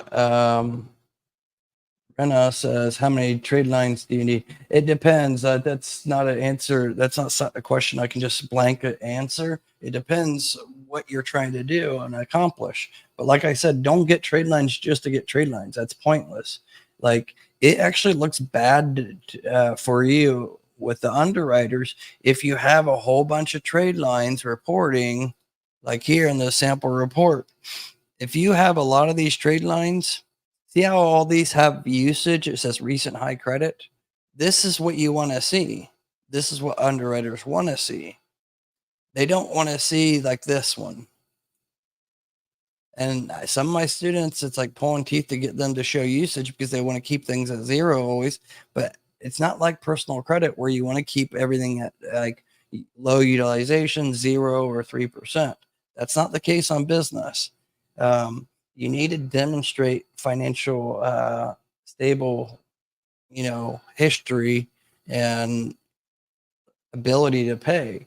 The only way to demonstrate that is if you have accounts like this, where it's showing, your recent high credit. And that's the other thing is credit limits aren't actually disclosed to the business credit bureaus. So if you get a $40,000 credit line, it's not necessarily going to be disclosed to the bureaus, especially if it's like a net 30 or like some of those scamming net 30 account providers or whatever, like Strategic Network Solutions, Sima Office Supplies. They'll make you pay a higher fee or whatever membership fee higher to get like say a 5,000 versus 2,000, and that doesn't even matter. It's just they think you're naive and they know people are naive. So it's just a way that they're going to try to get more money out of you, but it's actually never reported to the business credit bureaus at all with them.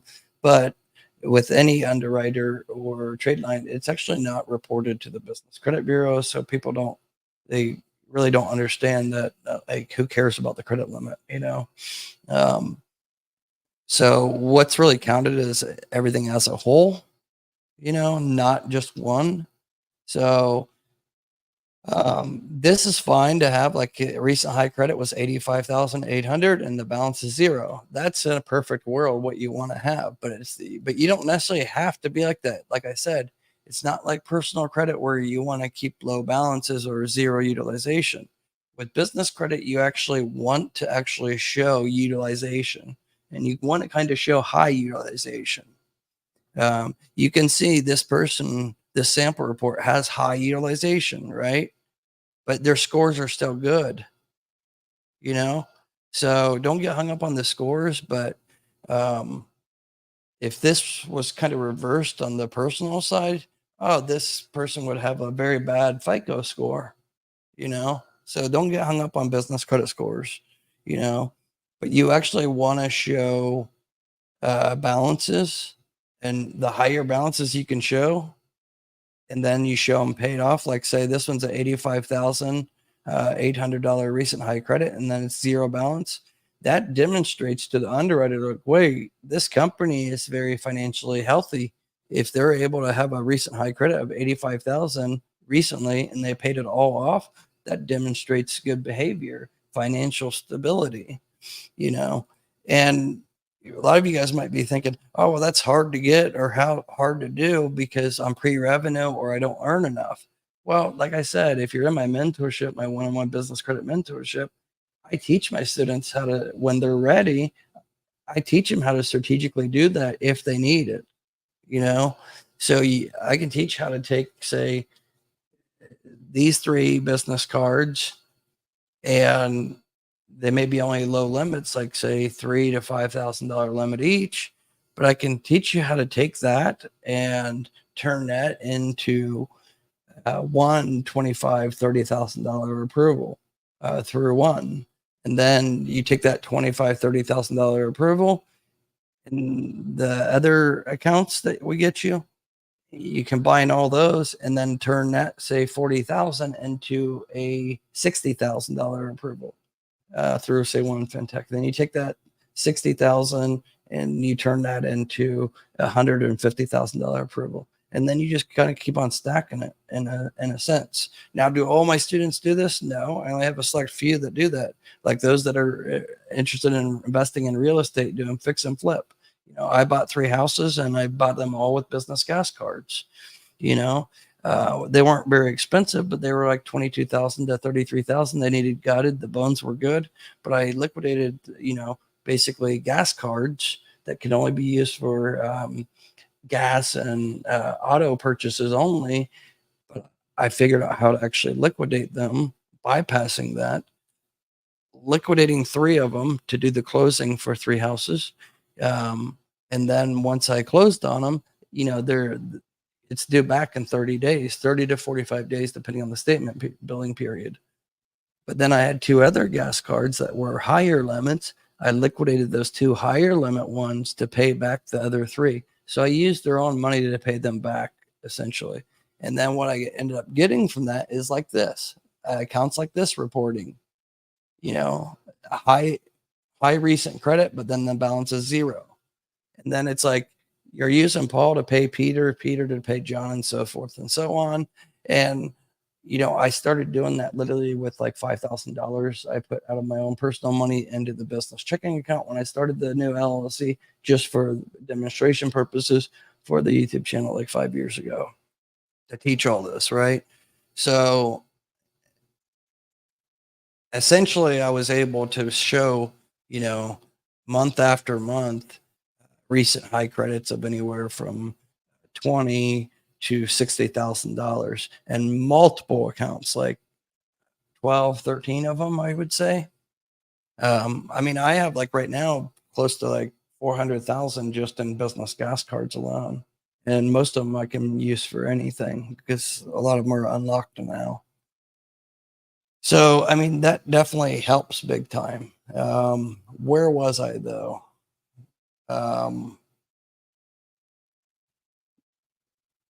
Yeah, so I'm going to go over to about the loan now real quick.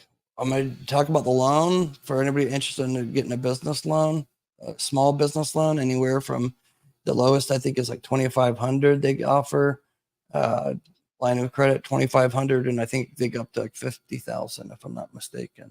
So I'm going to go over that. Let me find the link here real quick. Where is it at? And then after that, I'll break down the Sam's Club and interbanking relationship, how to get the approvals. And then that will probably be it for tonight. Let me find the link here, though. Okay. All right. Here we are. Well, let me go over the questions real quick. That's what I was actually doing. And then we'll bounce back to this. I'll show you how to get approved with this underwriter. It's a direct underwriter.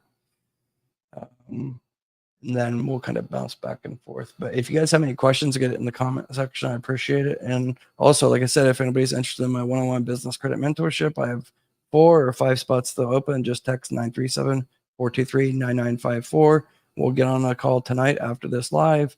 If you're available, I'll be working late doing consultations. And if you're not available tonight, then we can schedule it for tomorrow. But anyways, let me get over this real quick. Madden says, I put NAV, Crown Office Supplies, and ADB did great for me. Yeah, those are all okay. A to B just started actually reporting to Experian. So A to B's, how you going to see that on your Experian account? It's usually going to be like a 2-digit number and a letter. Like, so it could be like B-44 or C27 or something. It's not going to show like 4 digits. It's going to have just a letter and 2 numbers. Before they didn't really report. Uh, BMST Group. What is the latest on Credit Safe? The latest is don't ignore it. It's very important. Credit Safe is very important. They're actually the largest business credit bureau in the world, actually. They're just not as big in the US. But yeah, definitely don't neglect your Credit Safe. But don't pay Credit Safe. Like, you can go on Credit Safe and claim your own profile and see, but don't pay them.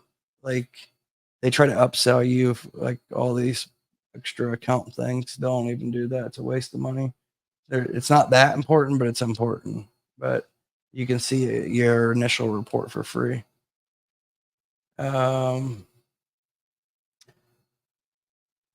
what's up, brother? Just checking in, battle. Vince is a longtime buddy. He's actually here with me in the Philippines in a different island, but Battle's my nickname with him. Okay, let's see here.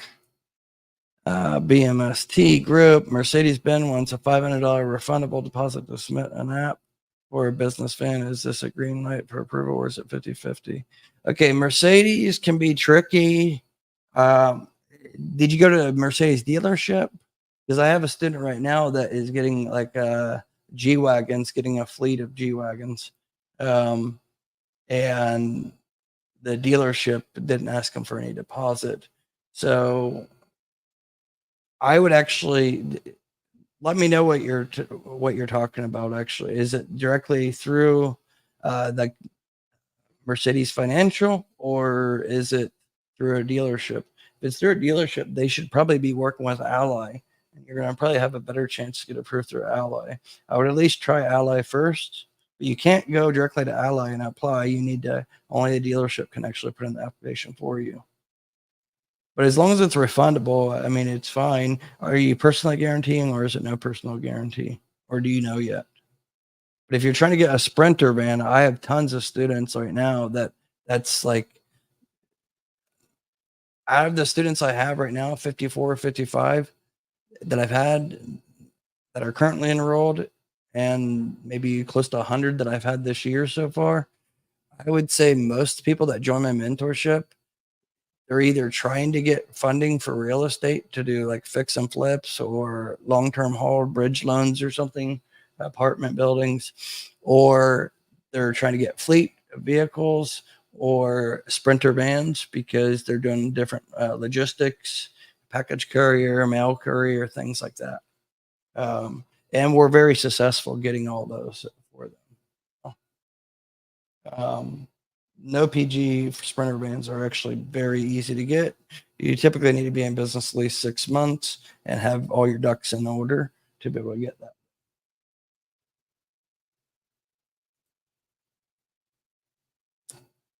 Fund on up. I'm ready, Josh. Let's go. I sent you a text, Corey. I sent you a text. I didn't hear back from you though. Let's see here. Okay, let me see here. Mercedes wants $500 deposit to submit. No PG, zero down. App for business fan. Well, if it's no PG, yeah, I would definitely go ahead and do that. But how old is your business and what's on your business credit report? So there's no point to do that if you're not ready yet. Like if you don't have enough accounts or whatever. You're going to need at least one account reporting over $1,000 and 3 months payment history to go get no PG approval like that.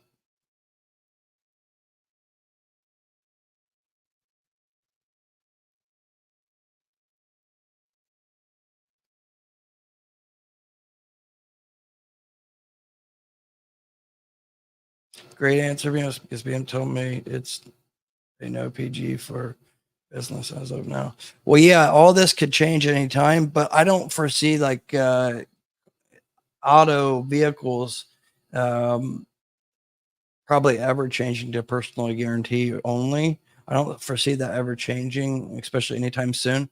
Uh, Although things could change, some of them, yeah, Mercedes or BMW, one of them might change, but I don't see them all going out the door anytime soon. Just because there's so many corporations, like you can't classify a small business and then a bigger business, say like a business with 100 employees that has like board members and stuff. You can't really require a personal guarantee for a business that of that size, right? Um, and there's laws where there's discrimination and stuff, and they can't really like discriminate against, say, somebody with 3 employees versus say 300. So as long as you have your ducks in the right order, then there should be an opportunity for you to get the no PG auto loans, and you don't have to necessarily go through Mercedes or BMW, because there's always Ally, and Ally is actually very friendly with newer businesses. People think business auto loans are hard to get with no PG, but you have to understand it's easier to get $100,000, say Mercedes G Wagon loan or something. Get one of those than it would be getting even a $20,000 business unsecured loan. Reason for that being is this, let's just say, this Fuel Man gas card, right? It can be used for multi-use. Okay. My limit on this is like 34,000. Essentially, I could just take the 34,000 off of it and then just use it for myself or family or whatever, go to the casino, anything, whatever. I'm not saying do that. I'm just saying essentially I could do that, right? And then I could lose it all and go out of business or whatever. And FleetCor, the underwriter, would have no recourse to get that back, right? Because it's no PG. However, on a, say, vehicle financing or lease, if you don't pay after about 90 days, they give you a little longer time than personal auto loans, personal guaranteed. But even if it is personally guaranteed, still you have to miss 3 payments before they're going to repo it. But they can repo it. And with business leases and stuff, the underwriters, they don't approve old vehicles. And, the reason for that is they want to make sure they're going to recoup if you default. If they have to repo, they want to be able to minimize their risk. So that's why they're more likely to approve something more expensive than something cheaper. And then when, say, they approve that and you don't pay for, like, say, 90 days, then they're just going to repo it. And maybe they lost $5,000 or $10,000 when they auction it off, but that 5,000 to 10,000 is a lot less of probability odds and risk to them than, say, an underwriter that would lose out 34,000 of just, maxing out a business no PG credit card. So hopefully that makes sense. You understand that? Yeah, I just replied to you, BMST. And I love these questions because these questions is what helps everybody. You guys ask the questions, and some other viewer may not, have that question right now, but they are listening. And then maybe a month or 2 months down the line, they'd be like, oh, I remember I was in Josh's live and somebody asked that, and now I needed to know about that. So all these questions do help each other as a whole. As a business credit community, I'm all about helping people. I don't do this for the money. In fact, all the channel revenue earnings that comes in and the one-on-one business credit mentorship earnings that comes in from that, we donate a majority of that. All goes to the Michael J. Fox Foundation for Parkinson's research. As most of you guys know, I have Parkinson's disease and got diagnosed in 2017. And there's not really there's no cure as of yet. I hope to find a cure in my lifetime. But, I had to get deep brain stimulation operation done last year. a couple of them actually. The third one was successful. So it's something that's very near and dear to me, and hopefully there's a cure in my lifetime. They're making a lot of advancements.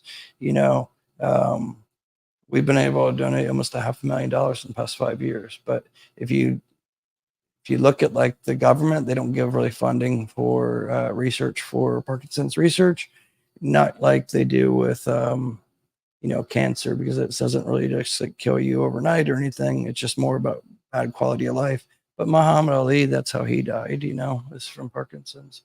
There need to be more awareness about it than there actually is. But that's one of the main reasons I do this. And then I love helping people, and I love challenges too. I have ADD, and that's also a gift and a curse. That's why I'm able to figure out how to get approved for new underwriters and old underwriters, because I'll inspect even the application, the elements and everything, inspect the code, see with the APIs where everything is going.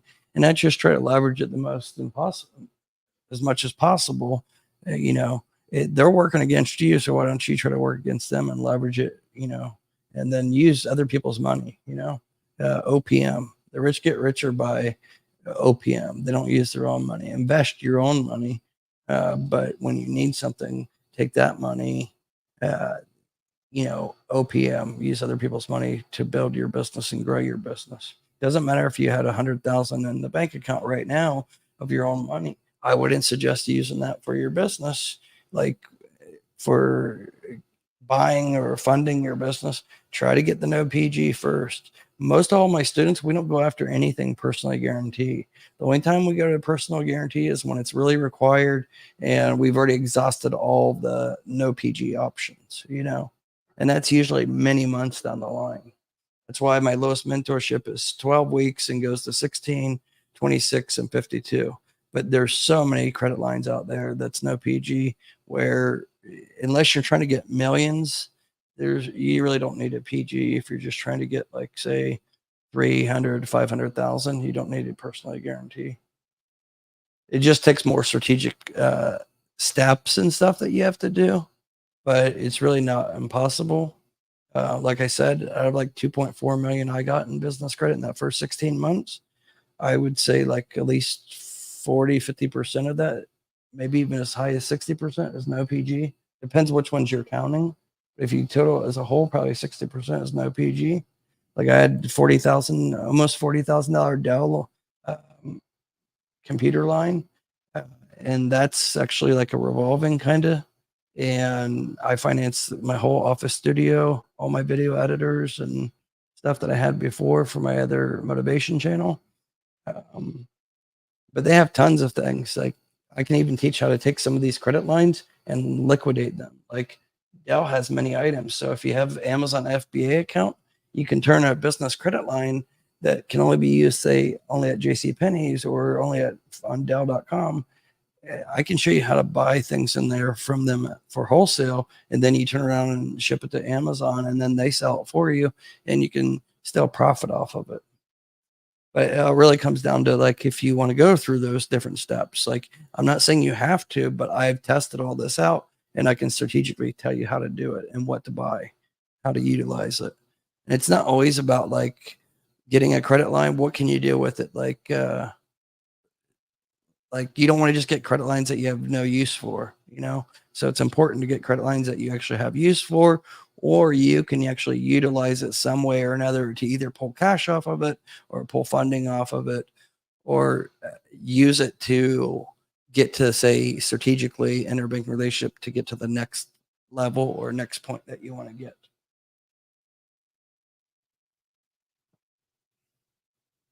Okay, let's go back to the questions real quick. I don't know about Mercedes, but I know BMW said hopefully Josh can answer this question.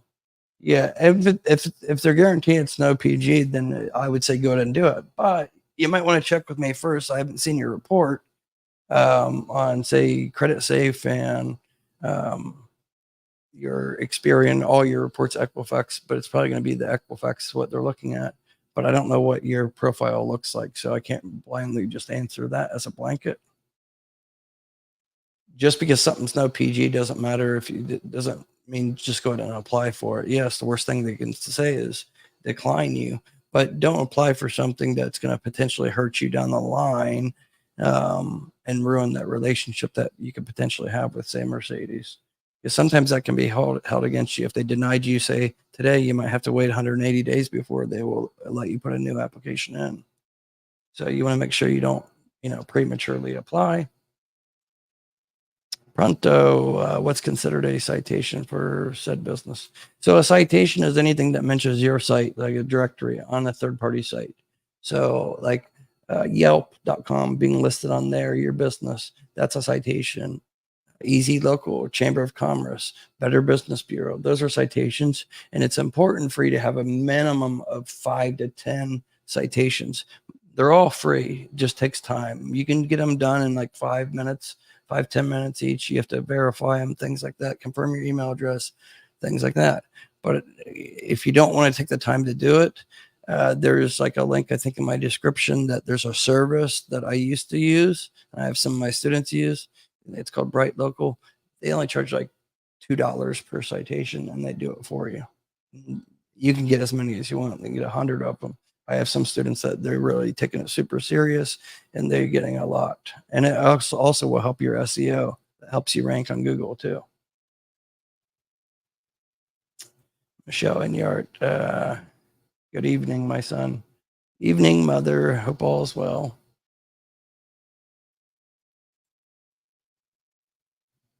Talk with Alana. Long time no see.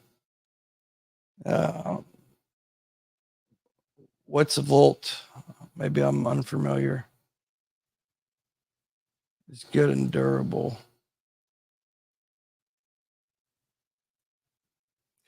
Radley says, hey, Josh, is it a good idea to still try to build business credit with no PG? Yes, absolutely. My 56 currently enrolled students and over 100 this year so far. Like, I don't have any of my students go after things that are no PG. I have plenty of students that have an 820, 850 FICO score, and they have plenty of money in the bank, but we don't go after PG. We only do PG when we've exhausted all no PG options, So why, I don't care how successful and great your business is or what you're planning, why take on unnecessary liability if you don't have to, But if you're just trying to get no PG because you have bad credit and you're wanting to use business credit for your personal, depends what you're trying to do with that situation. I understand people are in bad situations sometimes and they make mistakes, things out of their control as well. But I wouldn't say like just focus on building business credit because you have bad personal credit. So you're wanting to use business credit just to, use for your own personal sake because you don't have any personal credit that you can get. That's not the right mindset either. I'm not saying you can't use business credit for personal, especially if you get, say, a JCPenney's credit line. It can only be used at JCPenney's. So Christmas is coming up. So buy your family gifts, your wife, your husband, whatever, kids, buy them stuff at JCPenney's. It's good prices. Plus you get 30% off with that commercial card. And you're going to have to spend that money anyways on personal. Like you're going to have buy your family gifts or something for Christmas anyways. So why not use it on something that's going to help your business, So buy the gifts with your JCPenney's commercial card. That's going to help you get in that interbanking relationship with Synchrony. It's going to get that relationship so you get the no PG Sam's Club MasterCard, So absolutely just pay the company back, pay back your company, and then your company pays Synchrony, JCPenney's. But absolutely, don't take on unnecessary liability. Like I wouldn't want to take on liability for my business, even though it's very successful. All my companies are, but I'm not going to take on liability like that unless it's going to be like, say, a SBA loan of like $1 million, like something high. There's no point to take on unnecessary liability.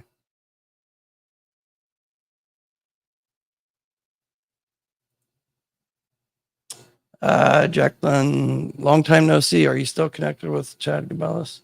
No, he doesn't work for me anymore. I mean, I still talk to him often. But you said you need help with website. I don't think he's doing websites anymore, but if you watch this replay, I just partnered with Unit. And they give you for only $149. They build your custom website and they host it, email, everything. The link is in the description below. You get $450 off. You just use coupon code GBC. We talked about earlier. You could watch the replay. I showed when this live's over, you could watch the replay. I pretty much covered everything, all the, what they do, how they do it, and why it's actually important to go through them if you don't already have a website, because they already know what I want for my students and my viewers. The format that underwriters are looking for is the footer, and your information being in that footer is very important. And the header, the content at the very top of the website, you need to have that citation information as well, mentioning your business phone number, email address. Those are all important factors that underwriters do look for when they are doing manual underwriting, looking at your website. These are very important steps.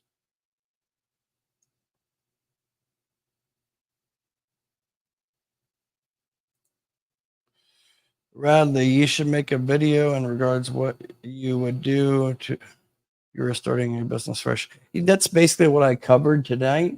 I already repeated that several times from the, we've been on the live for like 2 hours and 10 minutes, but I've repeated that a couple of times. What I think I am going to do is, I get what you're saying there. I'm just getting around to things. I don't really do scripted videos. Just what's coming off my mind, what I think about is what I talk about. But yeah, I am going to have my video editor take this live and cut up certain parts to maybe make it organized, and then I'll re-release that just like sections, because I break down like what to get and stuff. But that's a good idea. But yeah, thank you for that.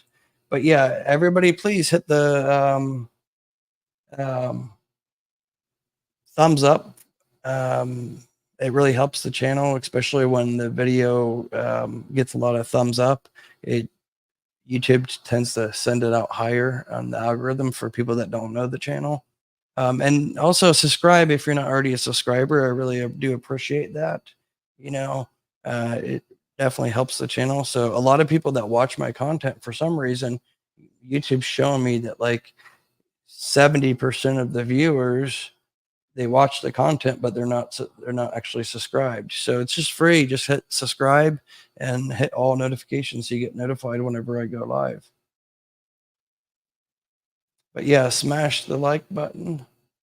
I'll go over real quick I'll get back to the loan. I'll try to speed this up. So I'm going to show the loan, how to go about getting this business funding, this loan. And then I'm going to show you about Synchrony, how you want to get the interbank relationship built up to get the Sam's Club No PG Business MasterCard. But then I'm going to show 4 other trade lines that Synchrony underwrites and what order that you should do those in to get approved. And then I will show you guys my client portal. If you are become one of my mentorship students, I will show you how I go about assigning tasks and how that all works out. But let's comments real quick. Hey Kyle, thanks for tuning in. I'm happy that you work with Experian. I'm so happy for you because I know how genuine you are. Thanks, Kyle. Really appreciate it.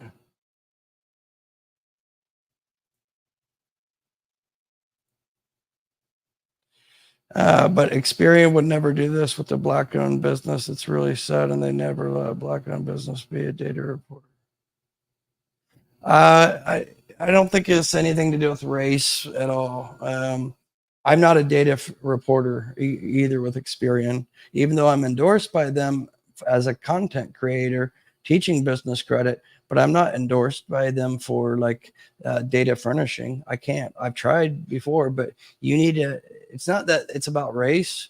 It's just for them to even accept you potentially to be a data furnisher, you have to show 500 active customers of 6 months data. So you have to have 500 real customers that you've extended credit to, and they have to be for 6 months consistently. So really that means you need to have like 5,000 businesses that you've extended credit to, because they need to be consistent 6 months. So you need to be, for that, I would say your company would have to be like a multi-million-dollar company. But that's why Experian data is the most trusted, because it's not easy for even big companies to be data furnishers. But it has nothing to do with race at all.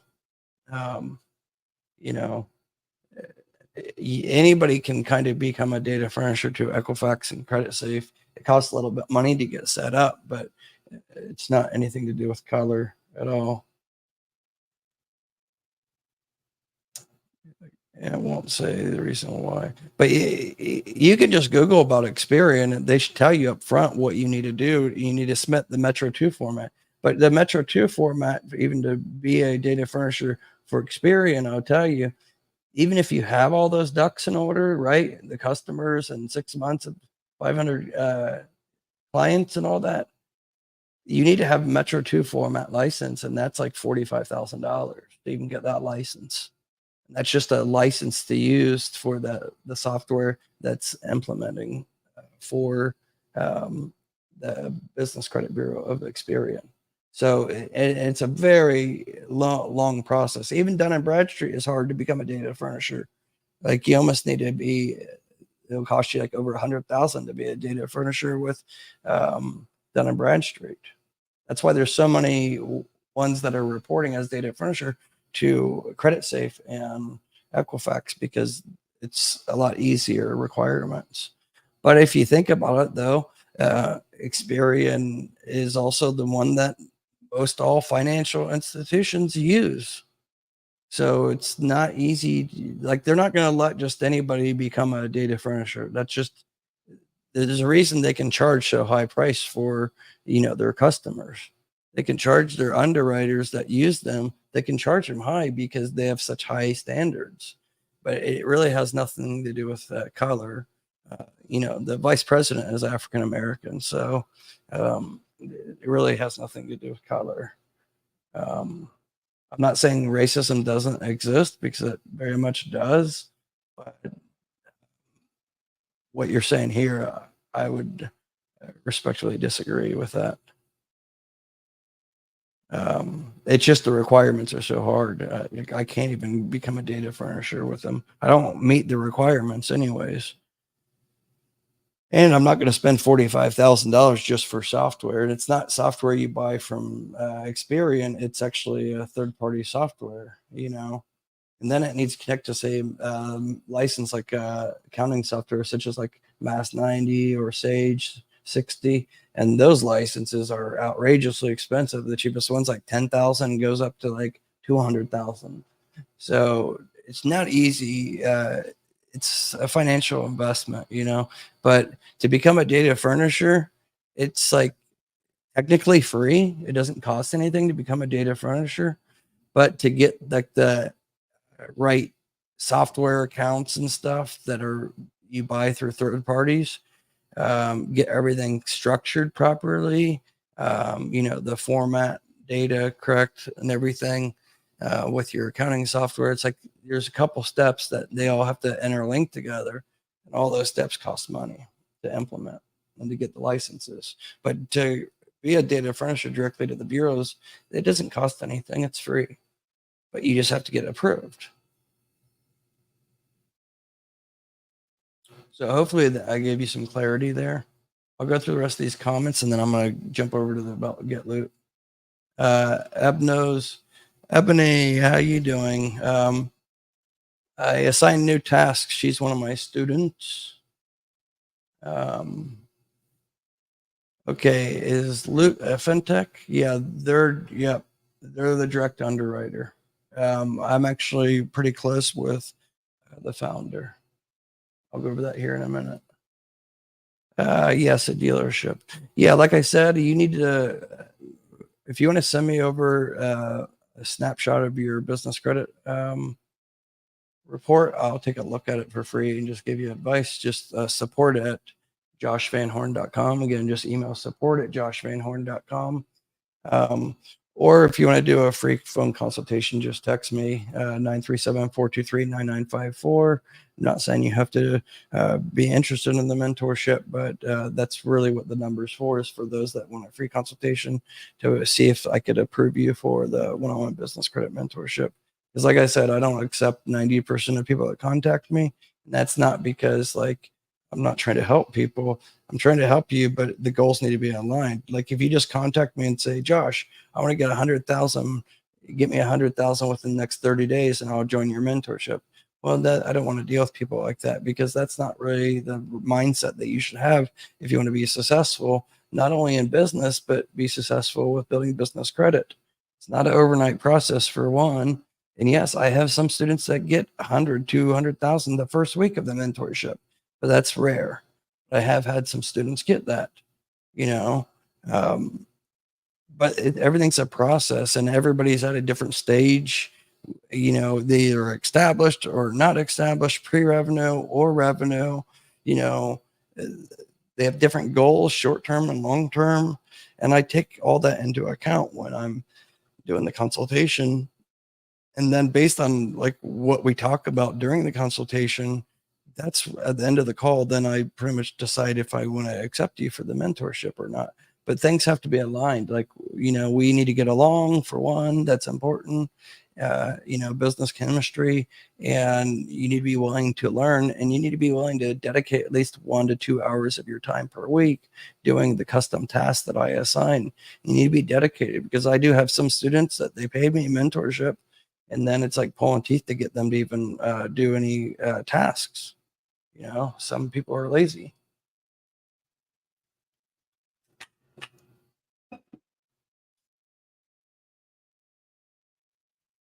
Okay, so fund on up. Yeah, I did see that you said you were moving. Anyways, just reach back out to me to make sure we secure your spot.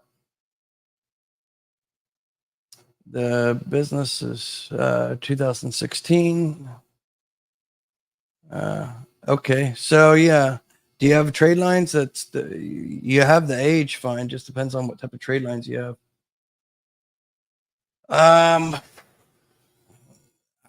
Grange is who I use. It's a lesser known, but it's actually a big insurance company out of Columbus, Ohio, and they do mainly. I mean, they do personal, but businesses who I would say a majority of their clients are, but they could be more expensive than what maybe you're willing to pay. But pretty much all insurance companies will cover business, you know, but just some specialize more in it, like Grange does. You know, that's who I got for a truck that I did under Ally a couple years back in 2018. Good evening, Josh. Another student of mine. Nick, how are you doing? I sent you tasks already to do for this week and sent you a couple texts as well. I'll get on the top of the task this week. Okay, good. Make sure you keep me in the loop what the outcome of those tasks are. Smash the like. Yes, please smash the like button.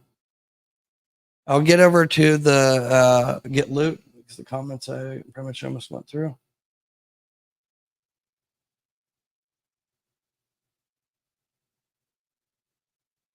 Do you have any resources or recommended strategies for people that live in the Philippines?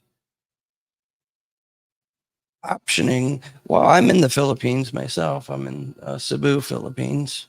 And like I said, I got pretty much most of these cards I got living here in the Philippines. And I choose to live here. I got my other businesses here. You know, I have a BPO office and my marketing business for law firms and plastic surgeons. You know, my employees that work out of here. And then also I have my kids here, you know, they're half Filipino. So I choose to, you know, have my kids here rather than we go back to the States. We go back and forth to visit, but it's safer for my kids living in the Philippines than it is in the US. There's a major, I don't need to tell you guys, but you know, I lost my eldest daughter and my little brother and little sister to drug overdose. So, and that all happened the last 4.5 years. So, I don't want to bury another child or another sibling. So, until things kind of get under control, I probably will move back to the States next year, but that's still not, a definite thing. It's, I hope things get better though in the States. Slowly, it seems like the overdose rate is getting less and less, but it affects everybody, It doesn't matter if you're rich, poor, it doesn't discriminate. I think everybody knows somebody that either overdosed or is struggling with addiction, It's sad, but yeah, optioning, you can get business credit being in the Philippines. It just takes a little bit different strategy. But if you have somebody in the States that can send you, like I have, my aunt, she sends me every 2 weeks, I get a FedEx package of all my mail. So that's how I get all the cards and stuff here. Fund on Up has nothing to do with that. Yeah, I think you're talking about the Experian being racist or whatever. Yeah, I agree. Willet Media. Yeah, I haven't seen you before. Thanks for tuning in. Appreciate it. If you guys aren't already a subscriber, please hit the subscribe button. It really helps the channel, and that's what gets me to keep putting out the content. When I put out this free content for a reason, because I want to help you guys. But I only do it because I keep seeing you guys request it and commenting. And if I get a lot of likes on one video and more subscribers, then that makes me keep on putting out this free information. And no other channel on the YouTube actually gives information like I give, the information I give is like so valuable if you really put it to work for you. There's no ulterior motive. Other channels, they just put out just because they're trying to get affiliate earnings. That's why I don't promote. I'm not saying I'm not an affiliate or strategic partner with some of the underwriters. I am. However, I don't sit there and just make a video about promoting Business T-shirt Club, or Strategic Network Solutions or Red Spectrum. We're just trying to get like our affiliate earnings and send you guys down a rabbit hole of wasting money. No, not at all. But I appreciate that. It's comments like this is why I keep doing this, I am CJ. Thanks for tuning in. Appreciate it, CJ. Oh my gosh, victim playing. I never, though. Experian would be racist. Yeah, I mean, they're too big to be like that, anyways. I mean, like it's just requirements you need to meet. That's all. All right, I'm going to go over to the Get Loot here in a minute, and then I'm going to go over my mentorship, and then I'm going to go over to the Sam's Club, and I'll try to make this quick because it's already like 2.5 hours, but good 2.5 hours. We got, almost 40 viewers, and that's nice. Does fuel and gas card by driven convert to? So you need to get when you apply, you need to get this one. So they have one that's like no MasterCard. Don't get that one because it's harder to get that converted into MasterCard later. So you need to go apply originally for the MasterCard version, but there is like a fee, but I think it's only like $9 or $6, something like that a month. You don't need to get the premium one, just get the regular MasterCard one because they have different levels and stuff. But just get the regular MasterCard one, apply for that one, and just make sure it has the MasterCard logo. And then if you get approved, they pull Experian, by the way. But if you get approved, then it is kind of a separate process to get it converted. So there's a strategic method. I know how to use it, even if it's not converted. I know a way to actually liquidate them. I don't put that information out public, only for my students, just because it'll be abused, and it's not being abused because the option's still available. So, It hasn't obviously been abused by anybody yet. But if I put that method out there, then there's going to be a lot of people that I'm sure will abuse it, and then it'll make it harder for that strategic method to work in the future. So that's why I don't put that out there publicly. But if you don't do, say, the mentorship or whatever, you can still convert it to multi-use. Let me see here. I think I have. Yeah, so I'll show you the difference on how you can know what the difference on it on verse multi.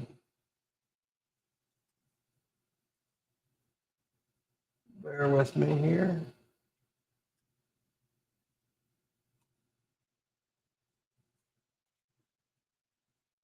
Try to show the example. I have so many here. Okay, so perfect example. You see, these are both the MasterCard, right? They're both MasterCard. They're both the same. But then see how, hopefully this will focus.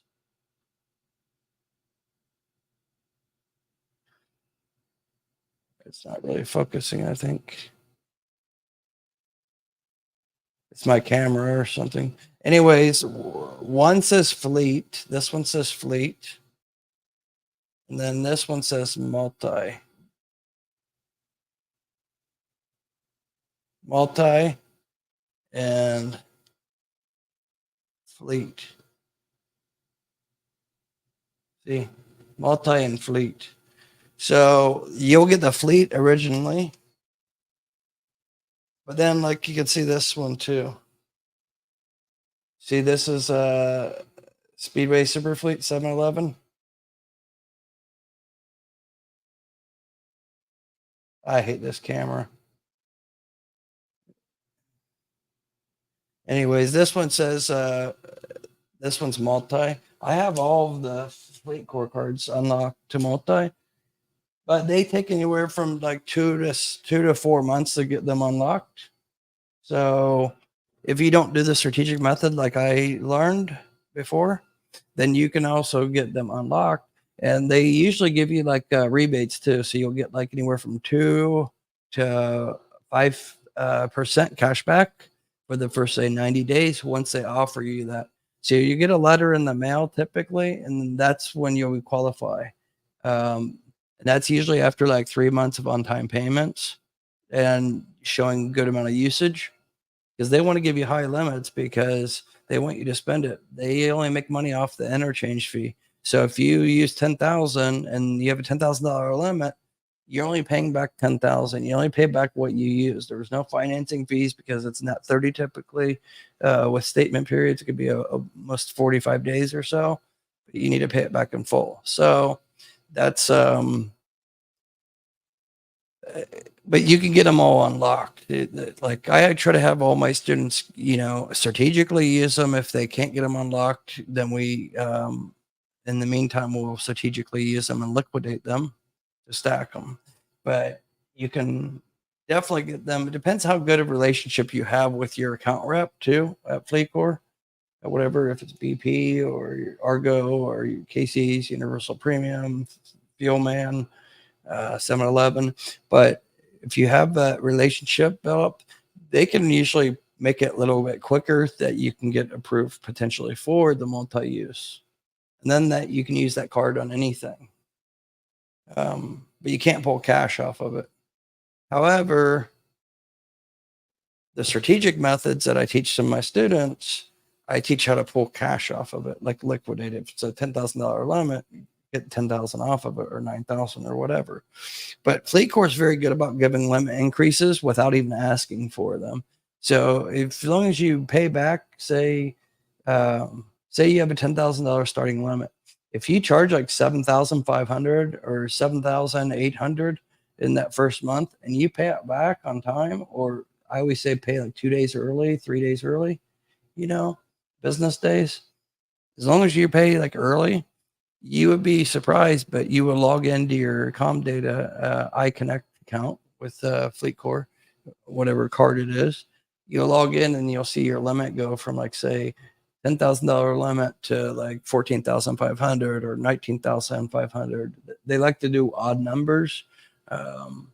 But I got limits ranging from like 6,500, and within like 3 months, the limits go up to like 36,000, 40,000. Like I said, the 5 cards combined, I have under the same underwriter, total up about $240,000 across 5 cards. And like I said, I got probably close to 400,000 with all gas cards, not just FleetCor, other underwriters too. But all of them are going to be able, you can liquidate them if you know how. There's ways to liquidate gas only cards. But if you can get them unlocked, because then you can use them for hotel, travel, anything. Or you can use them to pay other bills, other business bills. You know, you can use like Plastique and Melio and literally liquidate them that way. There's ways you can do it on that too. That's not the strategic method that I teach, but that's one other method, you know. Like with my mentorship, it's not just about like teaching you about how to build business credit, but I tell you what to go after, how to get approved for it too, and how to strategically leverage those approvals. Like anybody can go out and apply for business credit lines and stuff, right? Anybody can get that. You don't need me for that so much. But I mean, I make it so everything's done in a sequence period of time to leverage everything and make sure you're not skipping steps, because I know what underwriters are looking for. So set you up for success. But then once we get all those credit lines, then I teach you how you can use them. Because what benefit is having, you know, all these cards if you don't have like a necessary way to use them, or you have like 3,000 on one card, 10,000 on another, 12 on another, and then you just want to get 100,000 cash in your bank because you want to buy a real estate investment property. Well, if you don't really know what to do with, get these liquidated properly and stuff for the lowest amount of money, only paying like 3.5%, you know, that's still going to be the best way to go about it. But I teach you how to strategically use them and leverage them to pull the liquid cash off for you. I'll show you how to do that. But you can't even get with a 850 FICO score personal, even personally guarantee or no PG, you can't get $100,000 loan with good credit, good business credit, good personal credit. You can't get that much cheaper than like 10%. Even SBA loans, you know, can't really touch how you can if you strategically use these business credit lines that you get. If you learn how to liquidate them like I teach, then you're only paying about less than 4%, and you can't beat that. But it takes a couple extra steps to do every month. But hey, that's going to save you a lot of money. But anyways, I'll go over the questions here. Then I'm going to, let me go to this first. I'll go, you guys get the questions in and I'll come back to the questions in a moment. Let me get this done so it doesn't take too much longer. This is, where's it at here?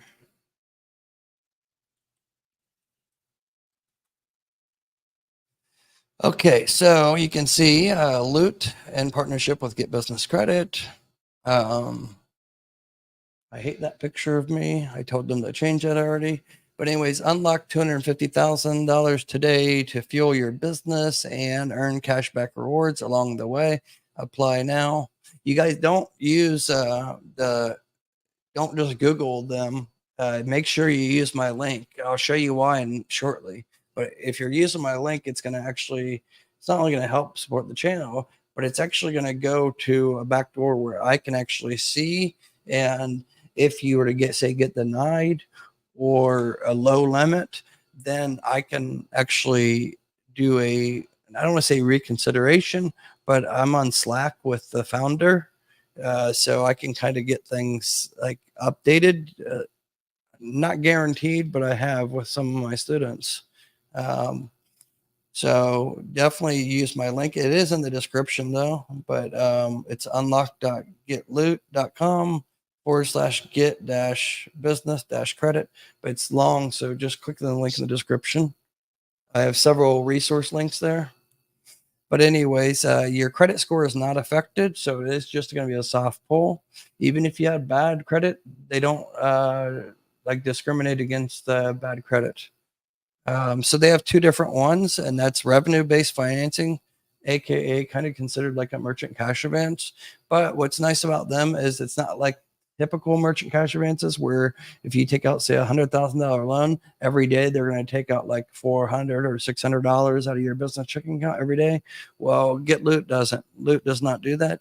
They do like everybody's situation is going to be different based on their algorithm and their underwriting procedure, but it is all in-house. It's not through a broker. It's a direct lender. Okay. And you pay it back. They have flexible terms like weekly instead of being every day. They just do like a weekly pay or biweekly. And then you can get as far as monthly. If you build up a relationship with them, take one loan and then you pay it back, then that's going to give you more favorable terms, cheaper financing fees for the second one because you've already built up that relationship. You're going to be less risk to them, and then also you're going to get more favorable terms as far as like higher limits, longer payback period. So it's going to be shorter. Like instead of being a 3-month loan, it could be a 6-month or 12-month loan. You just have to build up that initial one. So that's why, even though they say unlock up to 250,000, even though I'm kind of friends with the founder, I know firsthand experience with them and talking to the founder and seeing what my students have got, they don't really approve very high. Not saying they won't, but I think the highest they've got, I think I want to say it's like 75,000 of one of my students. But it seems like a majority of them range anywhere. The bulk of them are like around 20,000, 15, 20,000, some 30,000. So that's that one. And then they have the lines of credit. It says express entrance because it's not really available now, but it is available. I think you just have to actually apply. I think they need to update this. This is one of my old landing pages they put together for me. I think that needs to have an apply now button. But anyways, you can see like the benefits. They give cashback rewards, which is great. Unlike others, they give you cashback rewards. So say you take like a $10,000 loan from them and you pay on time. This is why they're considered a financial technology company, because they're offering something different than just a standard business loan. So like you can see here, at Loot, we believe in celebrating your success. Earn rewards for on-time repayments. So they're giving you cashback rewards, say 3 on-time payments, then they're going to give you like some type of statement credit or cashback. It may not be a lot, but hey, at least they're valuing you as their customer. They want to keep you, you know. And then they allow you, if you pay on time, then you can earn free skip payments. So you're not going to get free payments, but say 1 week or 1 month or whatever, you've paid on time, and then you've had a relationship with them. So just say things are a little tight this week or this month or something. So you can actually just skip the payment. So you just let them know if you have one available, you can skip until things get better for you or whatever. So that helps out with the, you know, businesses that are running on a budget and stuff. And then level up to unlock, reach the next level by hitting milestones like consecutive payments, revenue growth, and improved cash. So as your business is getting more successful and stable and you're paying, you know, back, then they're going to basically give you more available credit, you know, and improve terms as well, because you're building that trust up. That's all it comes down to. All these financial companies, they want to give you the money. They just have to mitigate their risk, you know, but they want to give you more and more, because the more they give you, that's how they make the most money. They don't benefit much by just like servicing a loan for $10,000. They much rather give you a $50,000 loan than 10,000.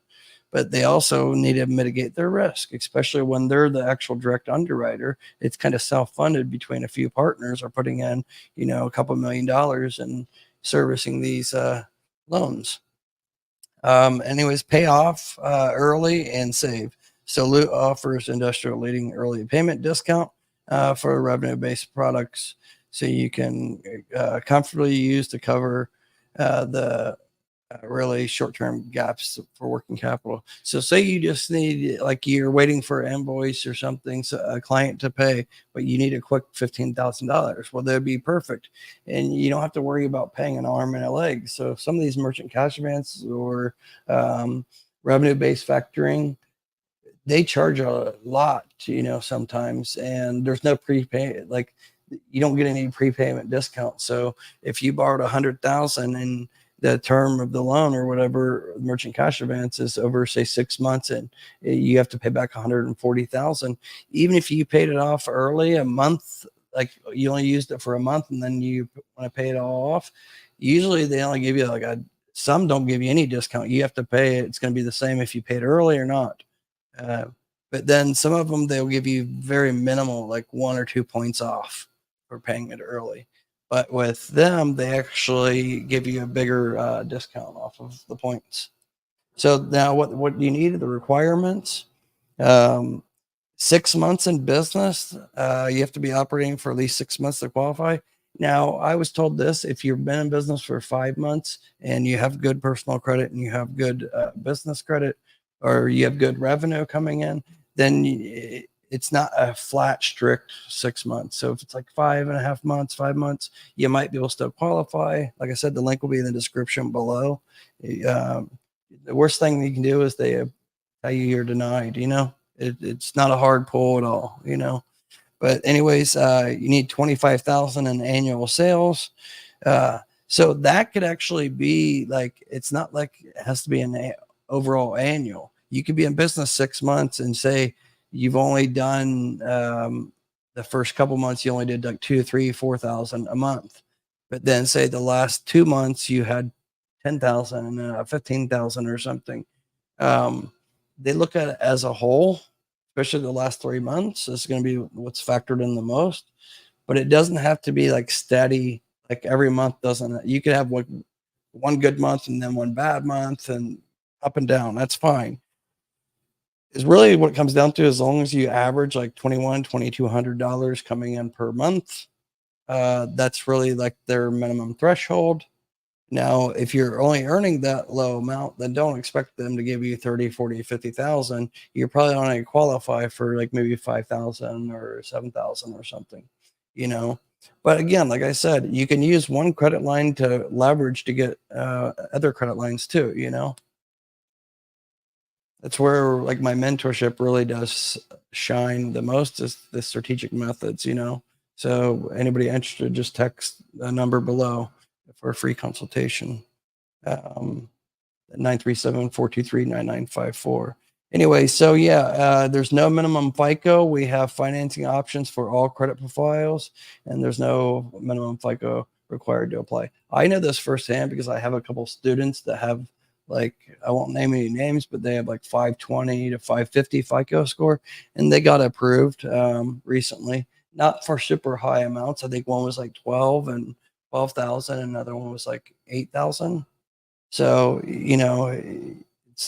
they definitely, if you can't get approved through them, I guess I've had people get denied because they were too successful even. I have one student that has like 150,000 in the business bank account, and he does e-commerce and stuff. He got denied, but he got denied because he's too successful. That's not their clientele. Like, they're not trying to get, that's not really their demographic. So they rather loan out, say, 20,000 to 5 businesses rather than give one business 100,000, if that makes any sense, because it's mitigating risk as well. It's less likely that 5 are going to default than just one. So anyways, you just apply. I'll have, again, the link in the description below, and I'll probably cut this live stream up and actually use this for a standalone video too for this. But like I said, they have the line of credit. You basically apply, and then based on that, you'll hear back probably within 24 hours on a decision. But make sure you use my link in the description below, because then you can reach out to me if you don't hear back, or say it's a denial or it's a low amount. Reach out to me, support@joshvanhorn.com. The link is in the description. The email address is in the description below. reach out to me after you applied. Let me know you applied, and I'll look for your name, and I'll reach out on Slack to the founder and Veronica. She's the uh, lead over there, and I'll see if I can do anything for you at all. So that's that. And then what was the other thing I was wanting to cover?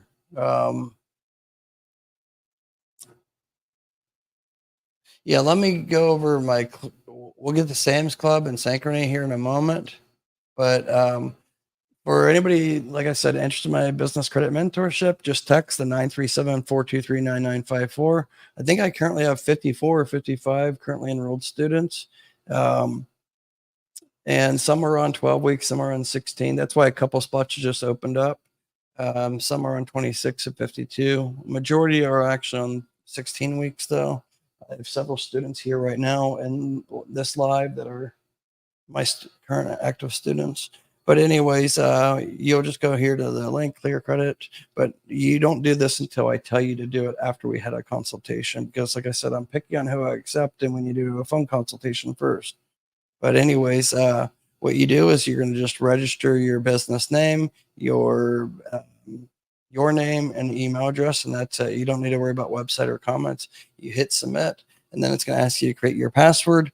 Then after that, only after I approve it, like we figured out if you're on a payment plan or one-time payment, we figured everything out from the phone consultation. Then I will approve your account on my back end. And then this is where you're going to fill in. This is the first page you're going to see. Intake form, step 1. You're going to put in your business name, your business address, and your business industry. And then you're going to put your EIN. The reason why I need the EIN is because I'm a data furnisher for Equifax and Credit Safe.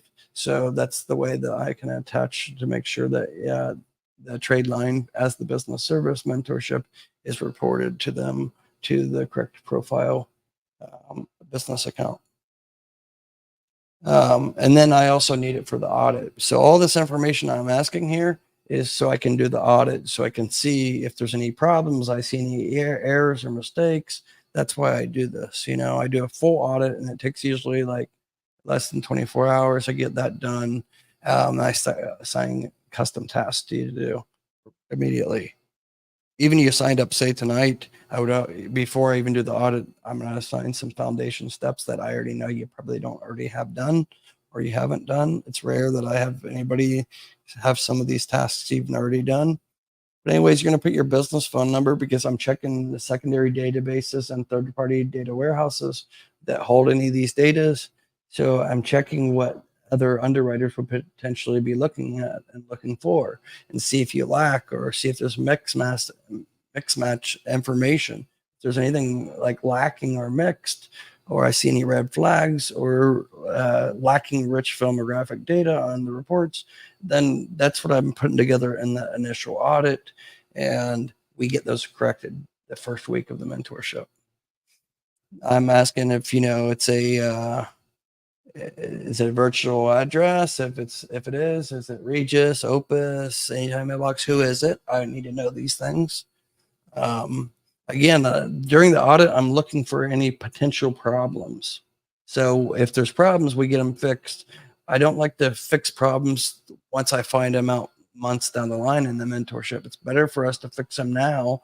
So then by week 6 or week 8 into the mentorship, we're starting to get really good approvals, and then like business start date, you're just going to put like your business start date calendar there, your current business bank balance. That's just for me to know how healthy your business is. And, you can put 0, whatever it is, I just ask that so I can have an idea if I'm going to have you apply for certain fintechs, because I know thresholds, like with say Ramp, you're going to need at least 50,000 in the business bank account to be able to apply for Ramp. Versus Debbie, you could have a couple $1,000s in there and get approved. So that's why I'm asking for the business bank balance. I don't ask for socials or anything like that. Business owner's name, business owner's address, like personal address, owner's cell phone, and the owner's FICO score. This can be a range. It can just be broad. If your score's around like 5 or say 650 or 700, just put like it. I don't need to know exact. If it's 653, just put 650, and then email address and your website address. Again, why I ask for these things is because I need to know so I can make sure I'm looking for any potential problems that underwriters would see or frown upon. And we need to fix those red flags if we can. Then I'm asking if you have NAV Prime, NAV Boost, eCredible, Dun & Bradstreet, Experian Business Credit, Credit Safe. I'm asking these just so I can get an idea of everything. The more information I know from when we start the mentorship day one, that's how I can make it very successful for you. I want all my students to be successful. So that's why it's vital for you to be upfront, honest with me during the consultation call. So if I do approve you for my one-on-one business credit mentorship, then I get to see the whole picture of everything. And if you're completely transparent with me, then I can make sure that I'm going to put in my best effort because I know everything that you were transparent with me, and I know exactly what we need to go after and get or fix, just so we have the best chances for approval odds. Like I said, I don't really have any of my students apply for something unless I'm like 80% or higher confident that you're going to get approved the first time. So that's why sometimes it's a slow process during the mentorship. That's why I only offer 12 weeks minimum and it goes up to 16, 2652. I don't offer the 1 month mentorship that I used to offer. And that's because there's a lot of things that I see that there's problems and we need to get those updated. And business credit is not federally regulated. So sometimes it takes time to get things updated with the bureaus. Sometimes they're quicker than others, So that's why we get it all done the week one. I have some students, they get approvals the first week, and I have others that it takes, 4 or 6 weeks to start getting approvals. But pretty much all my students, they really start getting a lot of multiple approvals weekly after about 6, 7 weeks in. And that's just because the first month really is a lot of foundation. I do have you apply for things the first week. However, a majority of the good approvals with the high limits and stuff like that, basically like the cream of the crop, those happen later, even for new or established businesses. Those happen once we already basically get you ready for the underwriters. Like I'm basically painting the picture, helping you paint the picture. So the underwriters, when they are doing manual underwriting reviews, you're going to get approved. You're going to look like bigger than you are. We've done everything possible we can do, It doesn't matter if you're pre-revenue or you have revenue, it doesn't matter. I'm going to, help you look bigger than you are so you have a better chance for approval overall, So anyways, you just put a brief summary. It's not required, but if you want to put down like what you've already done, if you've already tried to get like say Summa office supplies or Red Spectrum, whatever, put down, tell me anything you've done. The more, like I said, help me help you. You need to tell me what you've done much as possible. So then I can help you get approvals and help you build up that business credit. I'm not a mind reader, so you need to let me know everything as much as possible. And then short-term and long-term business credit goals. So what do you want in the next, say, 30 to 90 days? And then what's your 6 to 12 month goal, And then provide your username. This is optional, but I've never had any student that doesn't provide it. But mainly I need your Experian business login. If you have it, if you don't, then I will assign it to you. And your NAV, and that's just so I can kind of make sure everything is, reporting properly and everything. And then you can drop any files. If you want to send me a screenshot of your PDF file or any reports, you can feel free to do so. And then you hit submit. Then after that, you're going to see tasks to do. And then this is going to be the tasks. I don't assign this many. These are just like, this is a demo account, right? But like, say, for instance, this is Navan. To use Navan, it used to be Trip Actions, and they offer a corporate card. You attach your bank account. So then I put in a link here, what to do, the steps, right? So this is the tutorial that I put together for that particular credit line. So you're going to see here, you're going to go to this link. That's the first step. And you're going to see here where, let's go back to the instructions real quick. So you can see I did a screenshot. You're going to click get started. And then after that, you're going to put in your business email address, continue with email. And then you need to do your email verification. I don't want to bore you guys with this, but I go through all the steps for some of the tasks that I have you do, or the credit lines. I'm showing you exactly what you need to do step by step, set up reimbursements, add the corporate card, and then you can see here that you can see the other options. It will show more options, and that's where the corporate OPG card will be.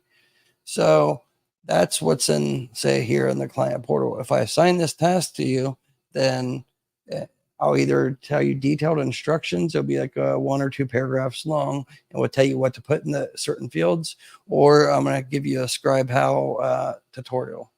That only my students get this. Nobody else really sees this.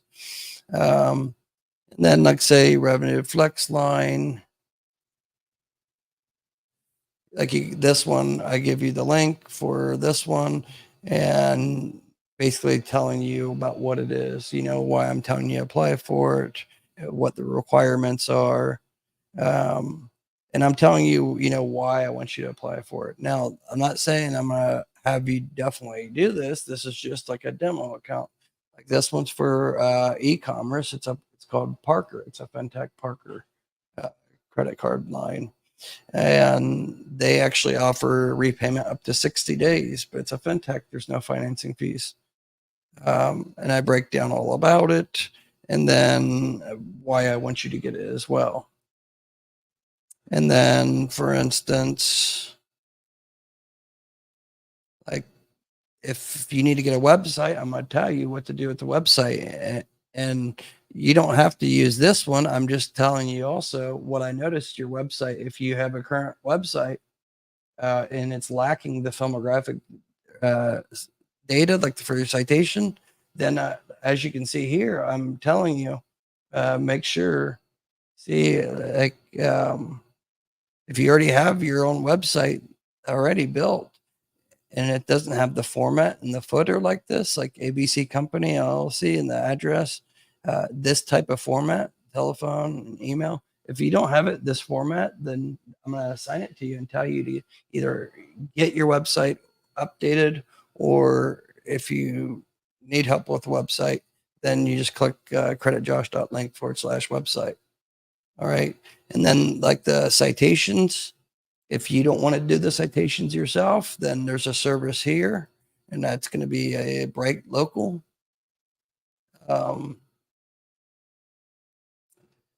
This is Bright Local. They'll do the citations for you, and it's only like $2 per citation. But again, like I said, you can do these citations yourself for free. Just take some time. Let me see here. So like Amazon Net 30, telling you, how to get the Amazon Net 30, the PEX commercial visa, telling you how to go about applying for that. Like Merchant Circle, for instance, like go to Merchant Circle, sign up, verify your listing, because underwriters do look for these things. So I guess what I want you guys to understand is, like, my client portal, my mentorship is not just about getting approvals. It's about how to get the approvals. And I cover all of that, like everything that you need to do. And every week I'm going to assign anywhere from 5 to 7 custom tasks for you to do. And then at the bottom, let's use this for example. The Wayfair Pro Capital Card, right? And this is no PG offered by Capital One Trade Credit. But at the bottom, after you apply for the Wayfair, then you're going to put down here at Credit Josh. Josh, I got approved for the FlexPay card, 5,000. Then you're just going to hit post. And then that's going to tell me, well, because every week I do audits on all my students to see what they did and what new tasks, typically on Sunday or Mondays when I assign the new tasks. So based on the tasks that you did do, the initial, say, 5 to 7 tasks that I assigned to you week 1, based on the outcome of those were, and then you're going to hit mark done. You see here how it says mark done. You're going to hit mark done once you're done. If it's something pending, 7 to 10 day message, whatever the outcome is, you need to put down there, even if it's pending, and then you heard back, say 2 days later, you need to come back in the client portal and say, Josh, they came back, they approved me for $19,000 or whatever. If it's, say, debit card or something, So communication is key with my mentorship. I can't help you be successful if you're not going to be communicating with me. Don't just hit mark done. You got approved, but you don't tell me, and just hit mark done. And then you contact me like, hey, you didn't assign new tasks to me. No, I'm not going to assign new tasks if I don't know the outcome of, those initial tasks. Every week, you need to let me know the outcome of every single task, because there is a process, and I do things in a sequence manner. I can only help you be successful if you're doing it like the same way I did it for my businesses, in the past. So I know what works, and that's the process we're going to do things, and it doesn't matter if you're new or established. Like I could assign to you, say, NAV or eCredible. If I assigned it to you week 1, even though you already have it, that's what you need to put in the comment section. Josh, I've had NAV for the last 45 days, or I had NAV for the last 6 months or whatever. You need to let me know, So anyways, based on that, that's pretty much it on that. Can you guys hang on 1 second? I just need to go to the bathroom real quick. It's been 3 hours, but after I'm done with this, well, I'm pretty much done with this. We're going to go on to the Sam's Club, No PG, and Conoco, Synchrony, pretty much all the Synchrony lines. Okay, so I'll be right back.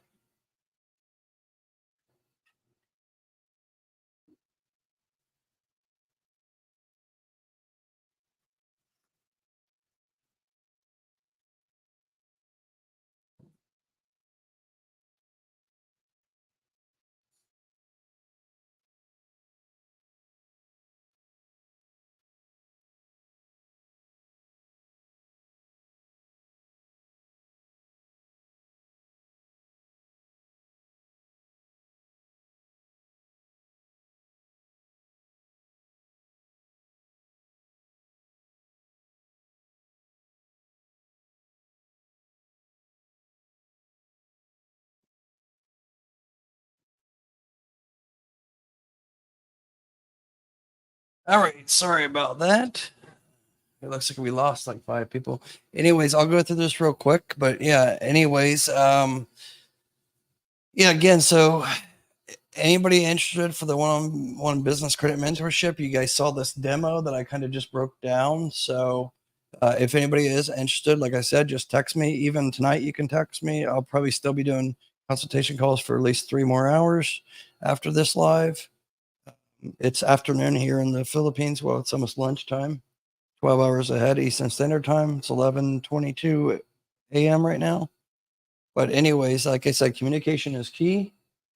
And then, we go from there. But yeah, just text the 937-423-9954. I have payment plans available too for my mentorship. Like I said, they go from 12 weeks, 16 weeks, 26 and 52 weeks. The majority of my students are on 16 or 26 weeks. And I have I think 4 or 5 spots open now. Anyways, let's get over to Synchrony real quick. Synchrony as a whole, underwriter. So, and I'm not necessarily going to cover these in a particular order, even though I said that, but it's not necessarily in a exact order.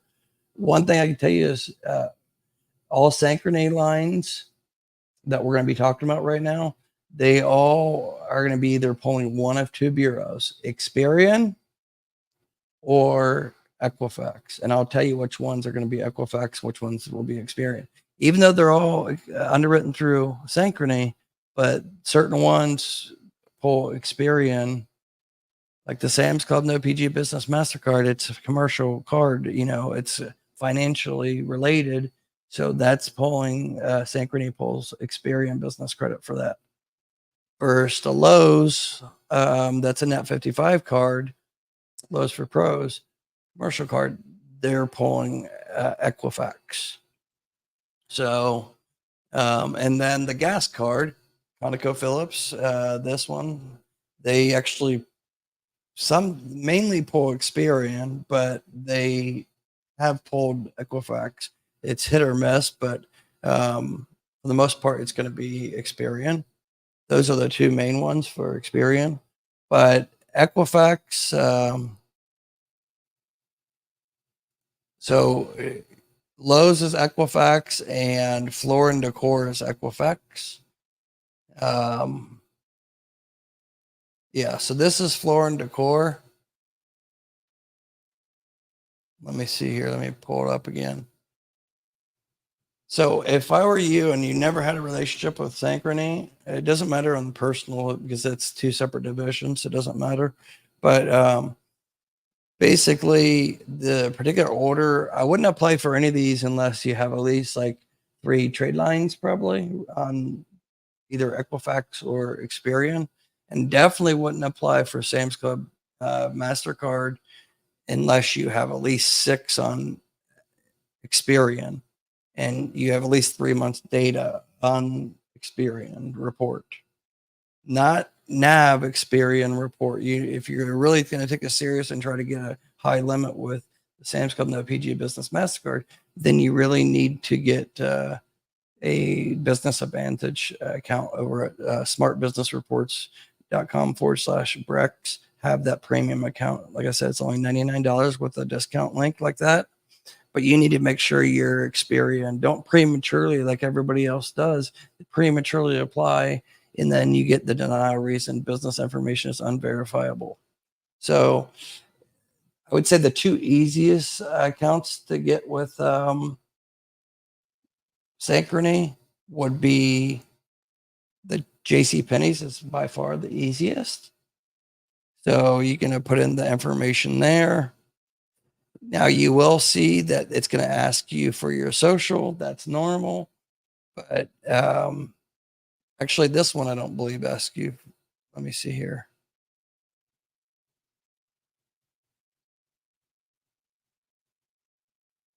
No. So this one doesn't actually ask you for social at all. Now you'll see at the bottom, it says, I agree to be a personal guarantee, or I do not wish to personally guarantee. Now you'll see it'll say your business meets the following category: annual revenue less than 2 million, less than 10 employees, incorporated less than 3 years. Those are just like, suggestions or whatever. But like I said, I got approved for this only being in business like 3 or 4 months and got approved for it. I didn't have any of those requirements, but I had strong Experian report. I don't want to say strong because I really didn't have, I think I had NAV and one other trade line reporting at that time, but I had rich filmographic data. That's what I'm always talking about, building up that rich filmographic data. Key personnel, website address, email address, providing the extra data, it does really help you get approvals.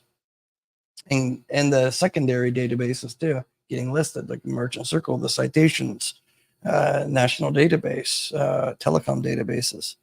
So this one's like by far the easiest to go after. But this is what a lot of people get denied because they don't listen to me on this. Estimated monthly spend usage. I wouldn't put more than like $2,000 to $3,000 max.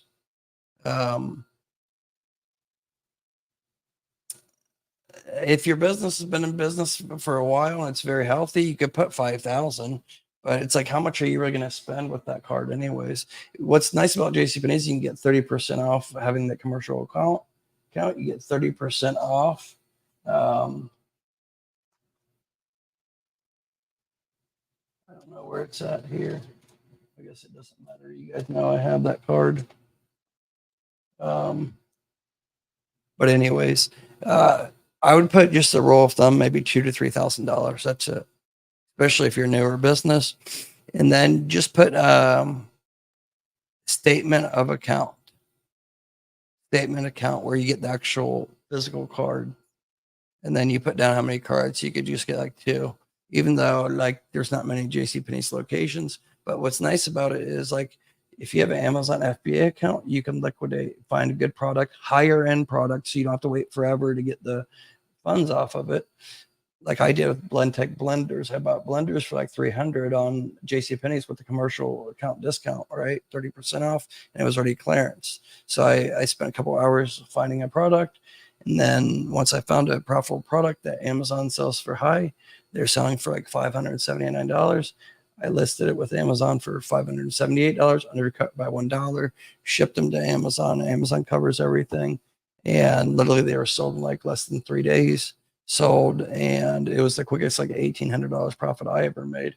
Took maybe 4 hours my combined time, and I did it being here in the Philippines, so it's not that hard. With my mentorship, I teach these type of strategic methods. Do you have to do this? No, it was just I was trying to figure out how to actually liquidate a card one way or another to pull some cash off of it, and to build up that interbanking relationship with Synchrony. You want to hurry up and pay them back, so then you can get limit increases, and that works to get that Sam's Club No PG Business MasterCard at a high limit,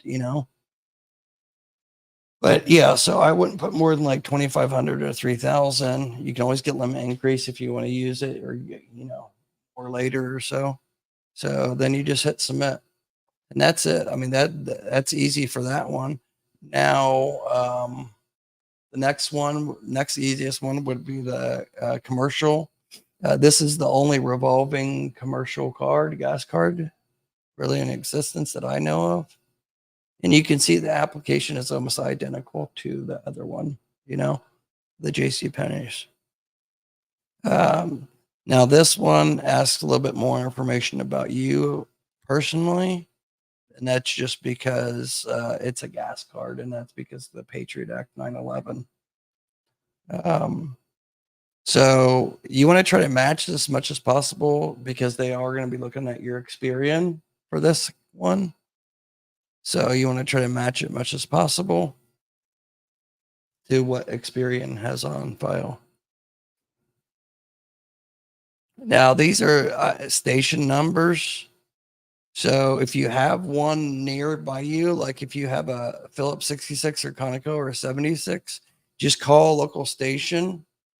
They used to have a link here though that you might want to just Google service station, and you can actually look that up on their main website, or you can just call a local one. If you know a 76 or a Conoco or a Phillips 66 nearby you, you just call them even in the middle of the night, ask them, hey, what's your station number? And they'll give you like a 4 to 6 digit number. And that's what you want to put in there. If you don't put one in there, you could get denied just because of that. So that's just to attach. It doesn't mean you need to even go to that station. That's just they still have an outdated system, the way they're the way that they have the what do you call it? They still have franchises. Like I know there's like a 76 nearby me that I never even knew it's a 76, but it's a very old station in Greenville, Ohio, or in Akron, Ohio.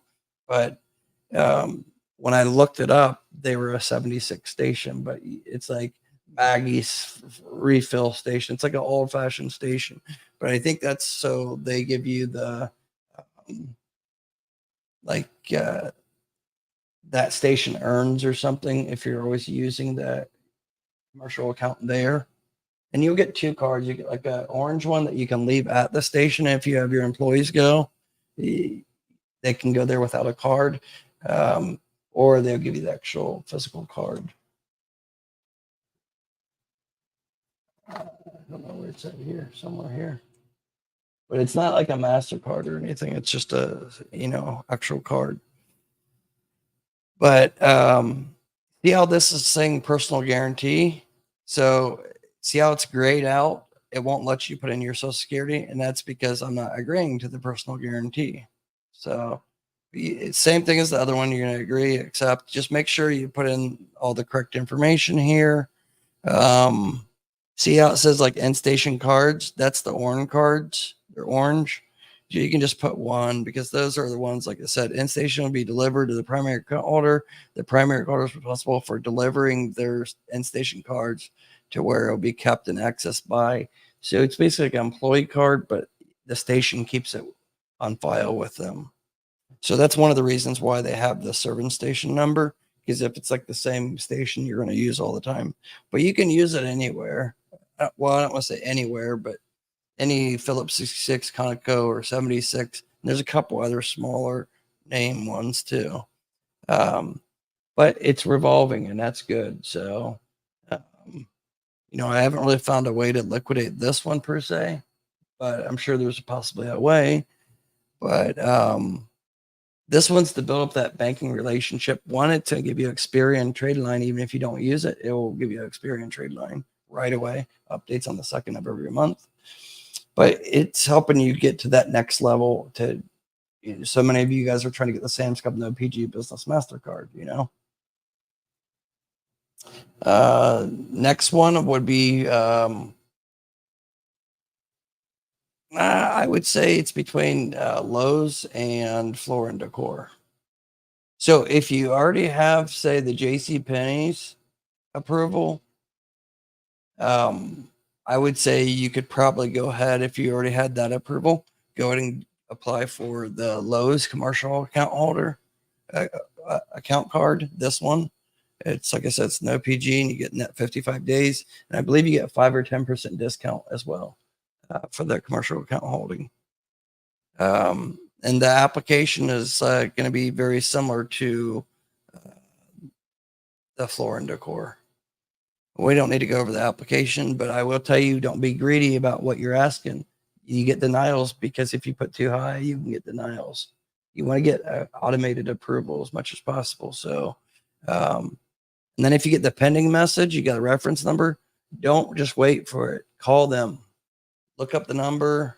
Like I give all this stuff to my students in the mentorship, like numbers to call if they get, like, say, denied, or 7 to 10 day message, reconsideration line, and I tell you the verbiage, what to say to them, so they likely will approve you based on that information I gave you. If you don't get the instant decision, but like I said, I would go after the Floor & Decor, and with this one, it's paid over time, so that's good. Let's see here. Yeah. See, you just apply now. And you'll notice like Lowe's is the same way as this one. The application's almost identical. They do ask you for a Dun & Bradstreet number. It's optional, although they don't pull Dun & Bradstreet as their primary. But see how it says requested credit line? Don't put with this one. I would say with Lowe's and Floor & Decor, put around, I would say, anywhere from 3,500 to 7,500, somewhere in that ballpark. Because this is considered a little bit higher than the JCPenney's one. So, but if you can get this one and you already get 2 other, like say the Conoco card and JCPenney's, and then you get either the Lowe's or the Synchrony, try to get them all. But say you don't get them all and you just get 2. Well, that's going to put you on a pretty good situation to be able to go apply for the Sam's Club. So you need to already have a Sam's Club membership, but you can apply for it, I believe, online now.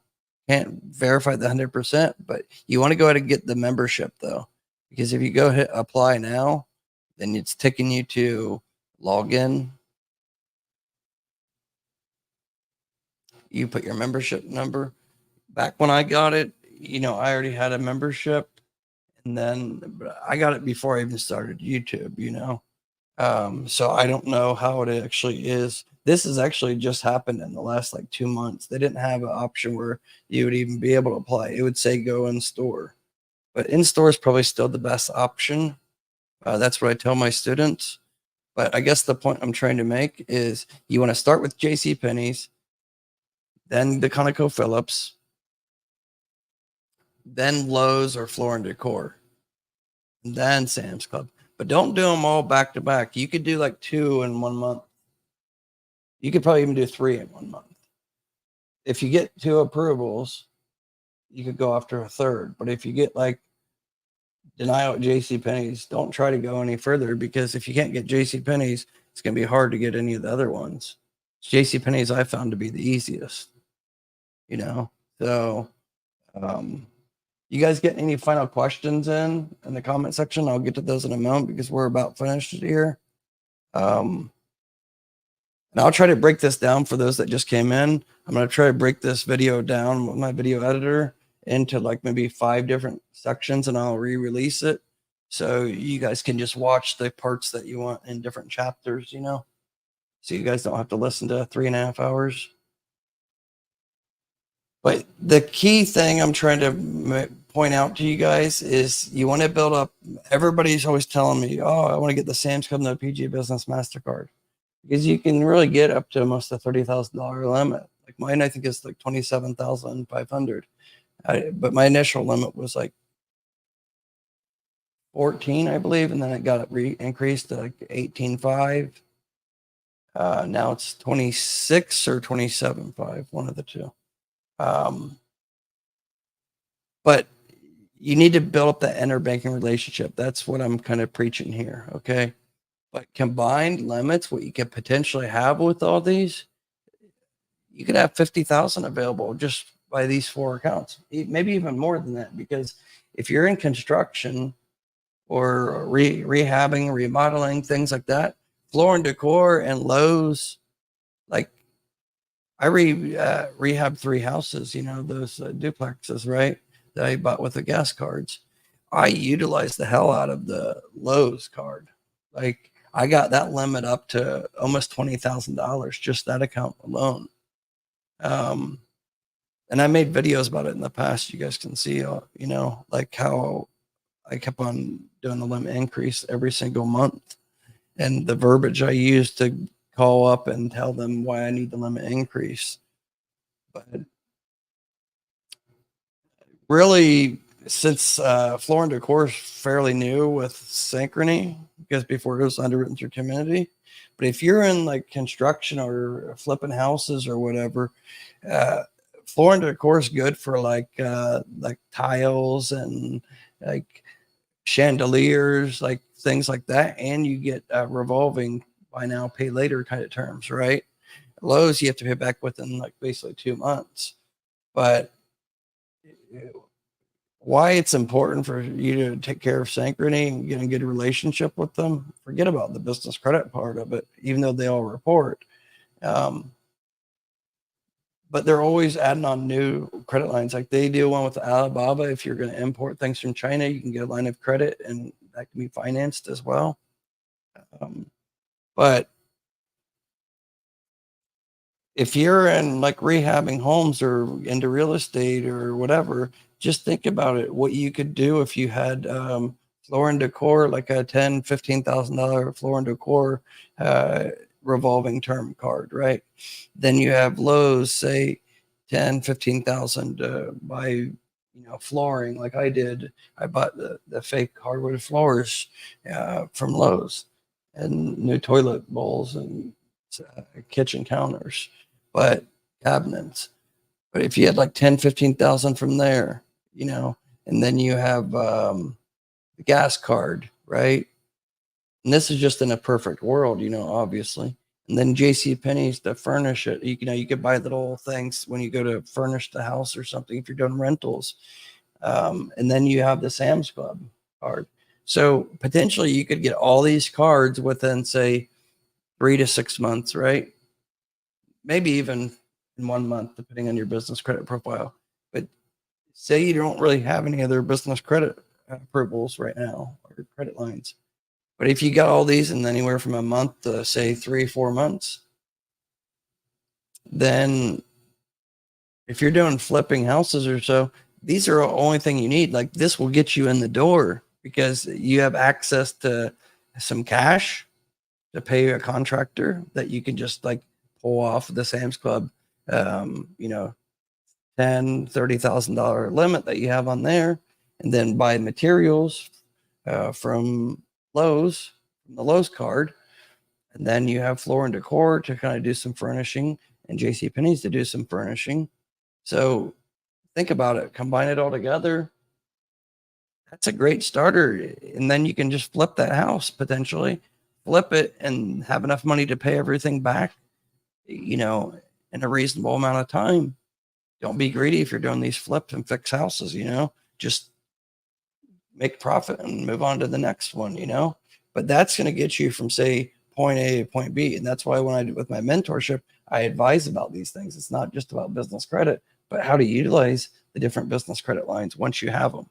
And I just try to give you some ideas. You don't have to listen to me 100%. It's just I'm here to give you some advice. At the end of the day, I want you successful, you know. So if you're not in, you know, rehabbing homes or whatever, still get the credit lines, because like work towards it. One, it's a good underwriter. You don't know what other business credit lines they're going to be offering. You know, things always change. Like Wayfair card could change, or the Walmart card is through Capital One, but it's no longer issued. I'm grandfathered into it, but that could be taken over by Synchrony. You know, so you really want to build up that interbanking relationship. So get the cards, even if you only use them once every couple months or so, that's fine. But with Christmas coming up, there's a lot of things you could probably buy for a family member, dad or brother or sibling or something at Lowe's. And then you have Home Depot, or not Home Depot, but JCPenney's, plenty of things on there. And you get discounts with all these. And you're going to be spending it anyways, because most people buy Christmas presents for family members, right? So you could use business credit for that. Just make sure you have the money to pay it back to the business, so then your business can pay back that. But at least you're going to benefit on the business credit side and the interbanking relationship, right? So, I mean, like I said, these are just strategic methods. Again, if you're interested in my mentorship, just text me now for a free consultation, 937-423-9954. I appreciate it. We can try to see if you'd be a good fit for my mentorship or not.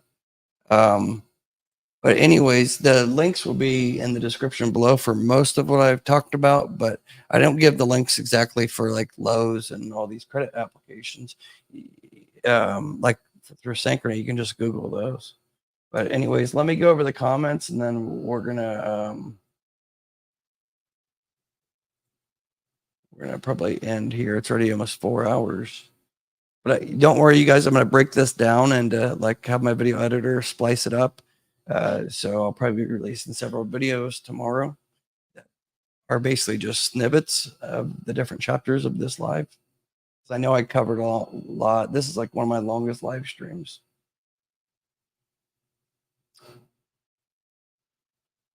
Labart, what are some good credit cards or vendor cards for nearly established business with no trade lines, PG, that don't report to personal?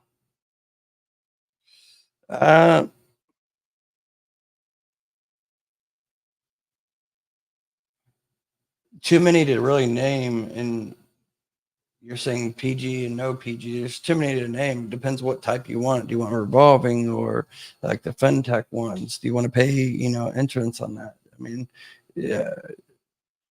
Ask me more detailed questions. Send me an email, support@joshvanhorn.com. My email address is in the description. Just shoot me an email with the question more not so broad, like let me know what exactly in detail, like what's your goal or something, and then I can try to like point you at least in the right direction.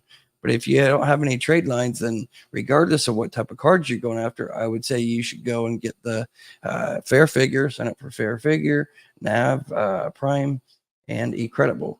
Everybody should do that. That's the very first thing I would tell any new or established business. If you don't already have those three, get them, because they really are a really good stepping stone that will get you, say, the JCPenney's approval. I can almost guarantee if you get those three, you will get the JCPenney's approval. Thank you. Okay. Joshua Israel. I haven't seen you before. Oh, yeah. You just said you just came across. Well, appreciate you tuning in. Make sure you subscribe. If you guys haven't already subscribed, please hit the subscribe button and give the video a thumbs up if you haven't already. I really appreciate that. That tells me to keep putting out more and more content, and especially tells me to keep doing more live streams more often. I'm really trying to get to the point where I do like 2 or 3 live streams a week, that way these live streams won't be like 4 hours long like this one is. But anyways, like I said, if you guys are like, just look, okay, all these cards, it's probably like 5-10 pounds of cards here. You don't get that by bullshitting people. To get that, you must know what the heck you're talking about, and that's I guess what the information I'm trying to put out here right now too, is to kind of make it so I don't have to keep repeating myself over and over. But stop focusing on the scores and stop thinking that every person on YouTube is like has your best interests at heart. They don't. A lot of them are in it for their own, just to get views for earnings and affiliate earnings. Not me. That's not what I do this for. I try to help people, and I do this also, like I said, to raise funds for a charity that's near and dear to me, the Michael J. Fox Foundation for Parkinson's Research. But I don't know, when you have approvals where you can actually show, I don't know, it's a little bit more credibility, like the American Express green business card, Virgo, it's a fintech, Hilton, American Express, Business Blue Cash, Brex, Corpay, Lowe's, Expensify, Fuelman, American Express Green Personal, Toolbox, it's another fintech, American Express Business Gold, Business BP, Divvy, Walmart, underwritten through Capital One, Trade Credit, A to B, Jeeves, really underrated fintech. That one's like 35,000 limit. Universal Premium Gas Card, unlocked for multi-use. American Express, Marriott Bonvoy, Roadflex,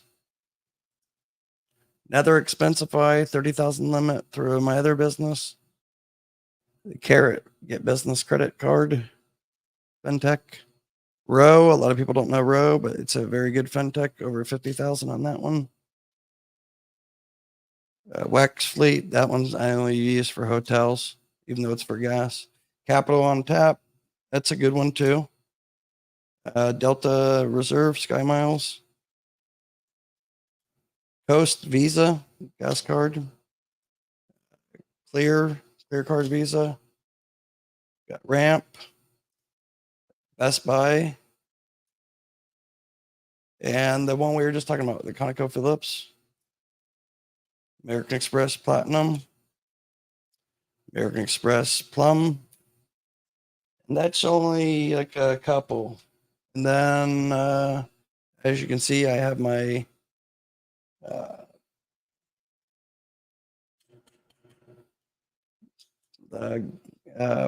Centurion invite only black card, and that's only like literally like maybe 30% of the cards that I have. I'm just not going to bore you guys and go through, take another 5 minutes to go through them all.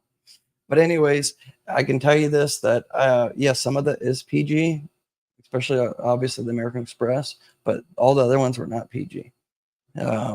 Just the American Express ones. But I'll tell you, I got a lot of that pretty quickly. Brand new business, the first 6 months, I got a lot, and it just, once you get some approvals, once you start getting like 6 trade lines reporting on Experian, it's almost like everything that you apply after that, you're getting approved 90% of the time, So, I mean, it is a process, but you might get denied. And I'm not saying I get approved for every single thing that I apply for. No, I think I got denied for a couple of the synchrony lines. I think Lowe's took me 2 times to apply. But then I turned the denial letter and I figured out what they actually were looking for. So turn denials into approvals. Don't just give up just because you get denied. But it's best if you can save time and not get denied the first time, you know? And how you can do that is if you have either one listening to me or strategically doing it and with my one-on-one business credit mentorship, you know? But anyways, let me see here. Josh, where are the links to the sites? What sites are you talking about? If you click the description of the live stream, you should see all the links of, like, say, the Get Loot, and most of the ones I talked about tonight are in there. There's a green checkbox, and there's all the links. Use those links, and it shows the promo codes too for any of the ones that have discounts. Who is better, Lowe's or Home Depot? Well, I like Lowe's personally. It's easier to get, and Lowe's gives you 55 days to pay, and they give you discount. You can get like they give, I think, everybody 5% discount for their commercial Lowe's for Pros account, but then you can get like coupons where it's like 10% additional off, so you can get like 15% off, and that saves, especially if you're trying to buy an appliance. That's why I said, if even you can use business cards even for your personal, as long as you have the money to pay it back to your business. So like, you're going to get a better deal buying, say, a brand new washer and dryer or a refrigerator at Lowe's using your commercial discount card, you know, plus it gives you time to pay. But if you need one for your house or something, then upgrade or something, then just get it. And as long as you can pay it back, it's no problem, because that's how building up the interbanking relationship. Plus it is going to help maybe with your budget a bit, but just make sure that you have, like, don't abuse the business credit lines. I see that that's the only downfall, I would say, with some of my students that I had, that what they do is they've never experienced so much credit. So after like a month, 2 months, they get so much business credit and then they abuse it, taking a girlfriend out to New York City steakhouse, spending $500 they didn't have. You know, then they go and buy other things on the business credit lines and they can't pay it back. And then they have nobody but themselves to blame for that, because then they get negative reporting. And it's hard to get things fixed once there's negatives like that. It's not like personal credit, because business credit is not federally regulated, you know? So, yeah. And I could go on for hours upon hours, you know? Fund on up. Incredible. Thanks, brother.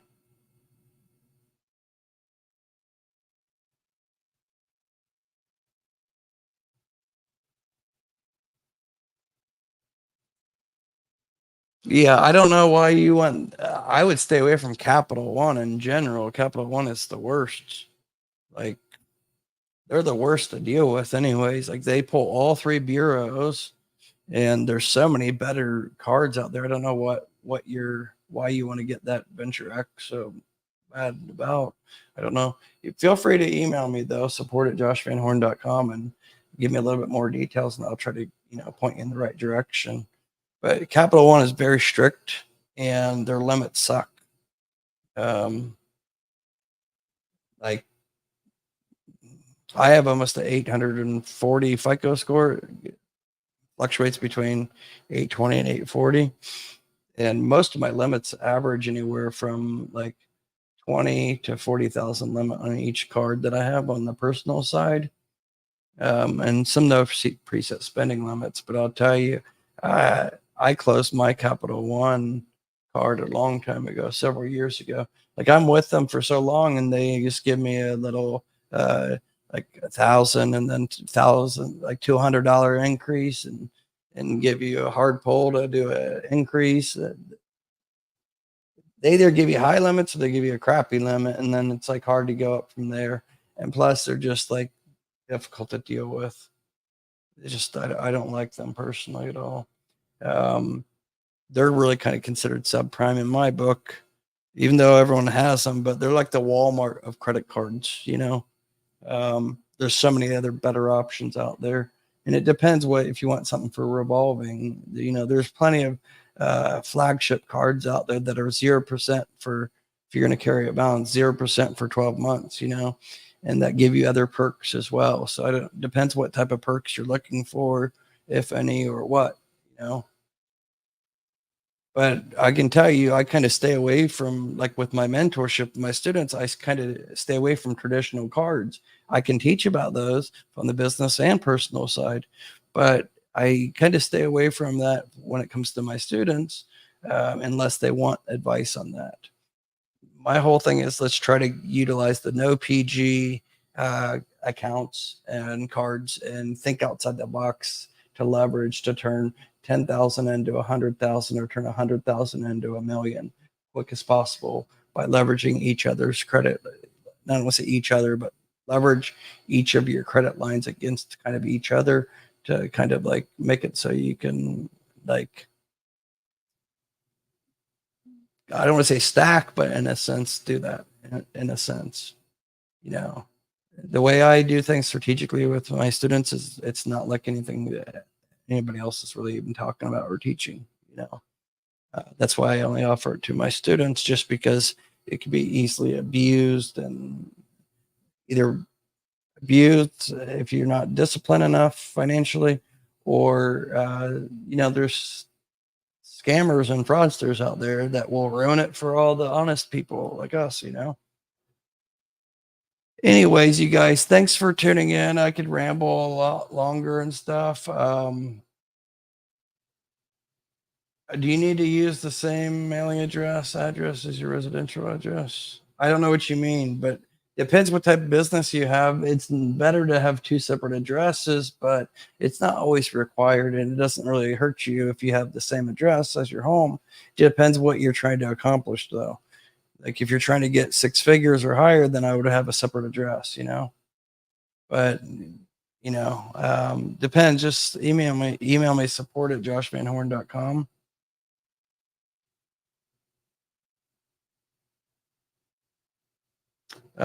What's the best ways to get credit card available credit to cash? Again, I can't really put that out publicly. If you're looking on the business side, that's only available for my one-on-one business credit mentorship students. It's not that I don't want to put it out for free. I would like to put it out there for free. But if I put it out there for free, I know there's a lot of scammers that potentially are watching at all times, watching my content, and other channels turn around and copy my content and then put it on their channel, certain methods and stuff. And then next thing you know, the underwriter finds out about it, and then they shut down that certain loophole or whatever, or that strategic method. So then everybody that's doing it, and honestly, the bad guys ruin it for the legitimate people. So that's why I don't really put things out like that on public on YouTube. It's only for my one-on-one business credit mentorship students. The bad apples ruin it for everybody else, But I mean, there's plenty of other ways to like liquidate cards that are the traditional ways, such as like Plastique or Melio. But it depends what card it is and stuff too,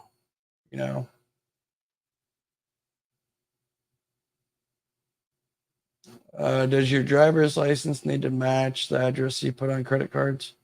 Are you talking about personal or business? Business, no, not necessarily, but it does help if it matches. But what's more important is what's on your credit report, personal and business, or LexisNexis even. A SageStream, LexisNexis, that's important too. But if you, in a perfect world, you want to have everything match, of course. But you're gonna have more tougher time for traditional ones, such as a Capital One, if it doesn't match. Business side, it doesn't matter so much. But anyways, if anybody, like I said, I'm going to close this out. If anybody is interested in my one-on-one business credit mentorship, I want to strategically build business credit up the proper way, then just give me a text at 937-423-9954. Again, it's 937-423-9954. And I have, I think 4 or 5 spots open. I know since we've been on the phone, since we've been on this live stream, I've had at least 30 texts from people wanting consultations. So just shoot me a text and we will do a consultation to see if you're a good fit for my one-on-one business credit mentorship. I don't accept 90% of the people that contact me just because I am picky on who I accept. Goals need to be aligned, and we need to both have like realistic expectations. Like, don't come to me and say, Josh, I want to get 2.4 million business credit like you got. I want to get that in the next 90 days. Well, that's not going to happen. It doesn't matter how good your credit is. It's just not going to happen. Be realistic about, your expectations. I have some students that get, the first week they've got 100, 200,000. And I have other students that, they get $500. So, I mean, it just depends. And that's just in 1 week. But pretty much all my students, they get at least like, I don't really give ballparks, but anywhere from like 50,000 up to like $1 million. It just depends. There's too many other factors that go into things. So I just avoid giving ballparks and stuff, or figures, because there's just so many things I have to look at when I do the year audit about your business. That's the first thing I need to do. And then we take it from there. And then I have a better idea on things. But anyways, that is all. If you guys, I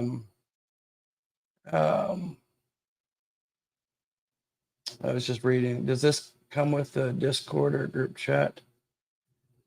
No, not a group chat. No. But like I said, the client portal does have an area where you can hit chat with Josh. And then you just make a conversation and you can do any questions and stuff. But I am working though on doing something. Not necessarily Discord, but making a thing where all my students can be in communication with each other. So, it's like can help each other,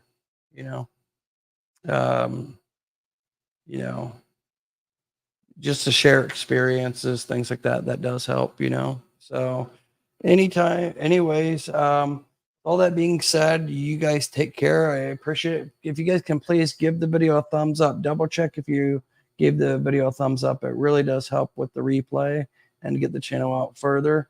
Really trying to get the channel back on track since I took time away, last year for my health and stuff. But, and make sure you're a subscriber if you're not already a subscriber. Just sometimes you can think you're subscribed and you're not. So just hit subscribe and hit all notifications so you get alerted the next time. But anyways, this video will be available for replay, so feel free to watch the replay. And then I'm going to break it up for tomorrow into sections to make it easier, because it is 4 hours long. This is probably the second longest live stream I've ever done. Anyways, I appreciate each and every one of you guys. Without you guys, I wouldn't be here. This wouldn't be possible. But just wanted to again say thank you so much. Appreciate everything. You can post the offer here. What offer? About my mentorship? No, because I don't even go over pricing or anything, and need to do the consultation first. I don't just put anything out there. Just I need to do the consultation. I don't even send the pricing and the overview to anybody until I approve you for the mentorship. After I do the consultation, once I approve you, then I send over the pricing and the instructions to register and everything. So, but I'm not saying you have to do the mentorship. It's not like perfect for everybody, but that's why I did the consultation first. But you can also follow my other content and build it up without the mentorship. You can still have success. Just make sure you follow the step-by-step. Even the boring videos that I have, follow those. The ones that have the lowest views are usually the best ones that I put out, that give the best information, like the stuff that you need to really pay attention to, and don't skip these steps, Anyways, again, you guys take care. And tune in for the next videos I'll put out tomorrow, okay? And I have an interview with a CEO founder tomorrow that you guys should be able to tune in and see that tomorrow afternoon. All right? Again, you guys take care. Thank you so much. Bye-bye.